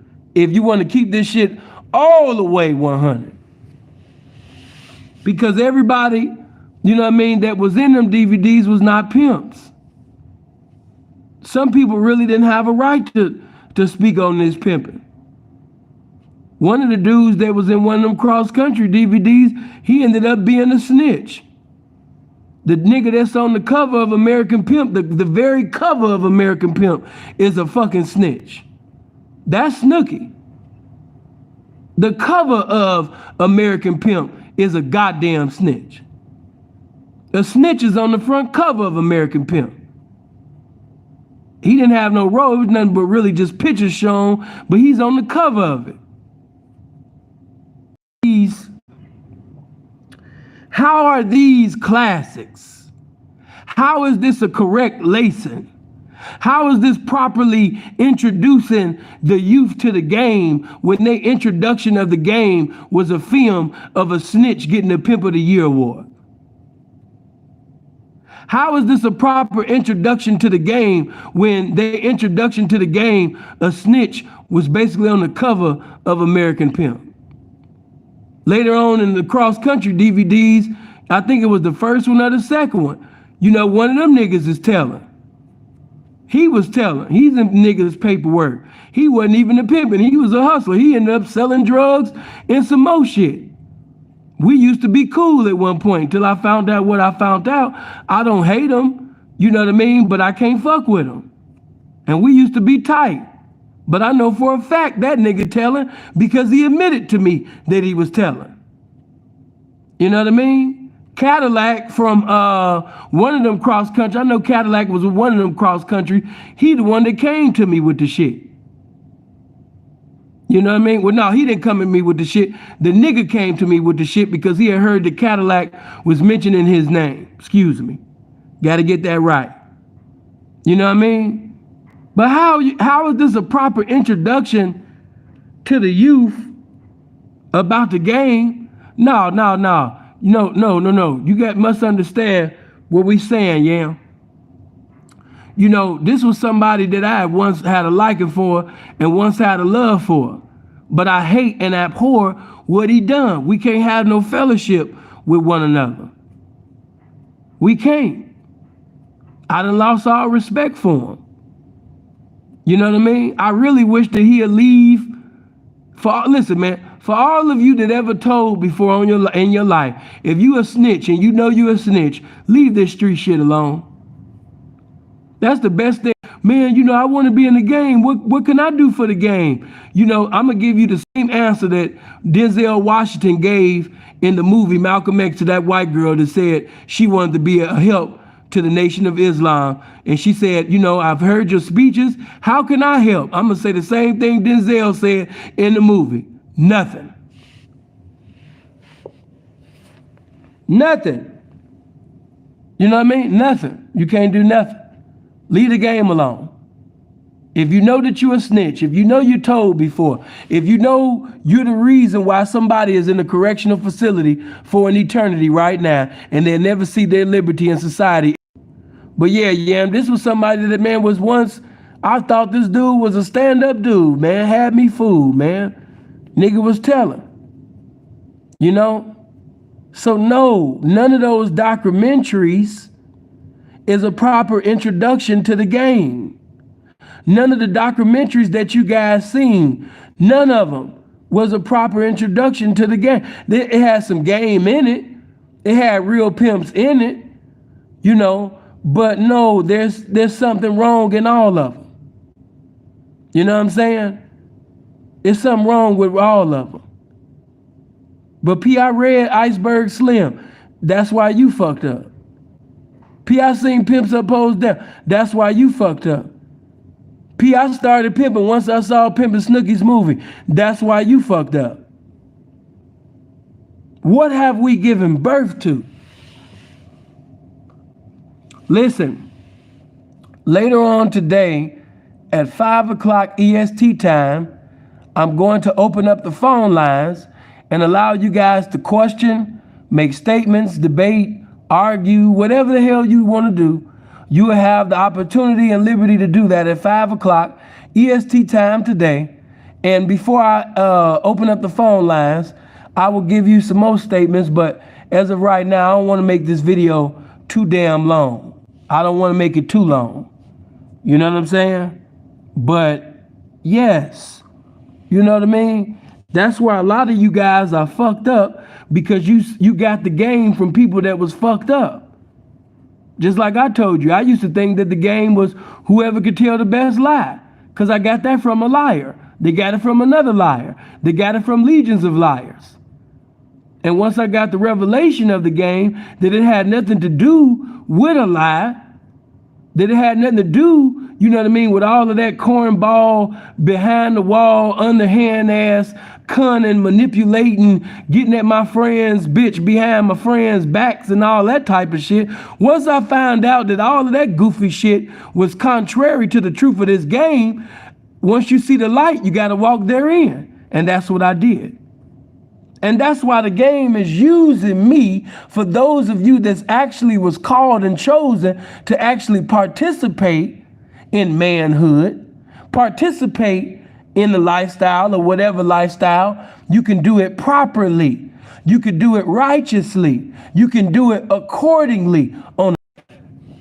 Listen, I'll be back at 5 o'clock EST time. Make sure you hit the like button on my video that I did, and she shall be called. And make sure you also sit up there and hit the like button on this video. I'll be back 5 o'clock EST time. Make sure you go to my Patreon. I love y'all. I hope you live as long as you want and never want as long as you live. Bye. See you later.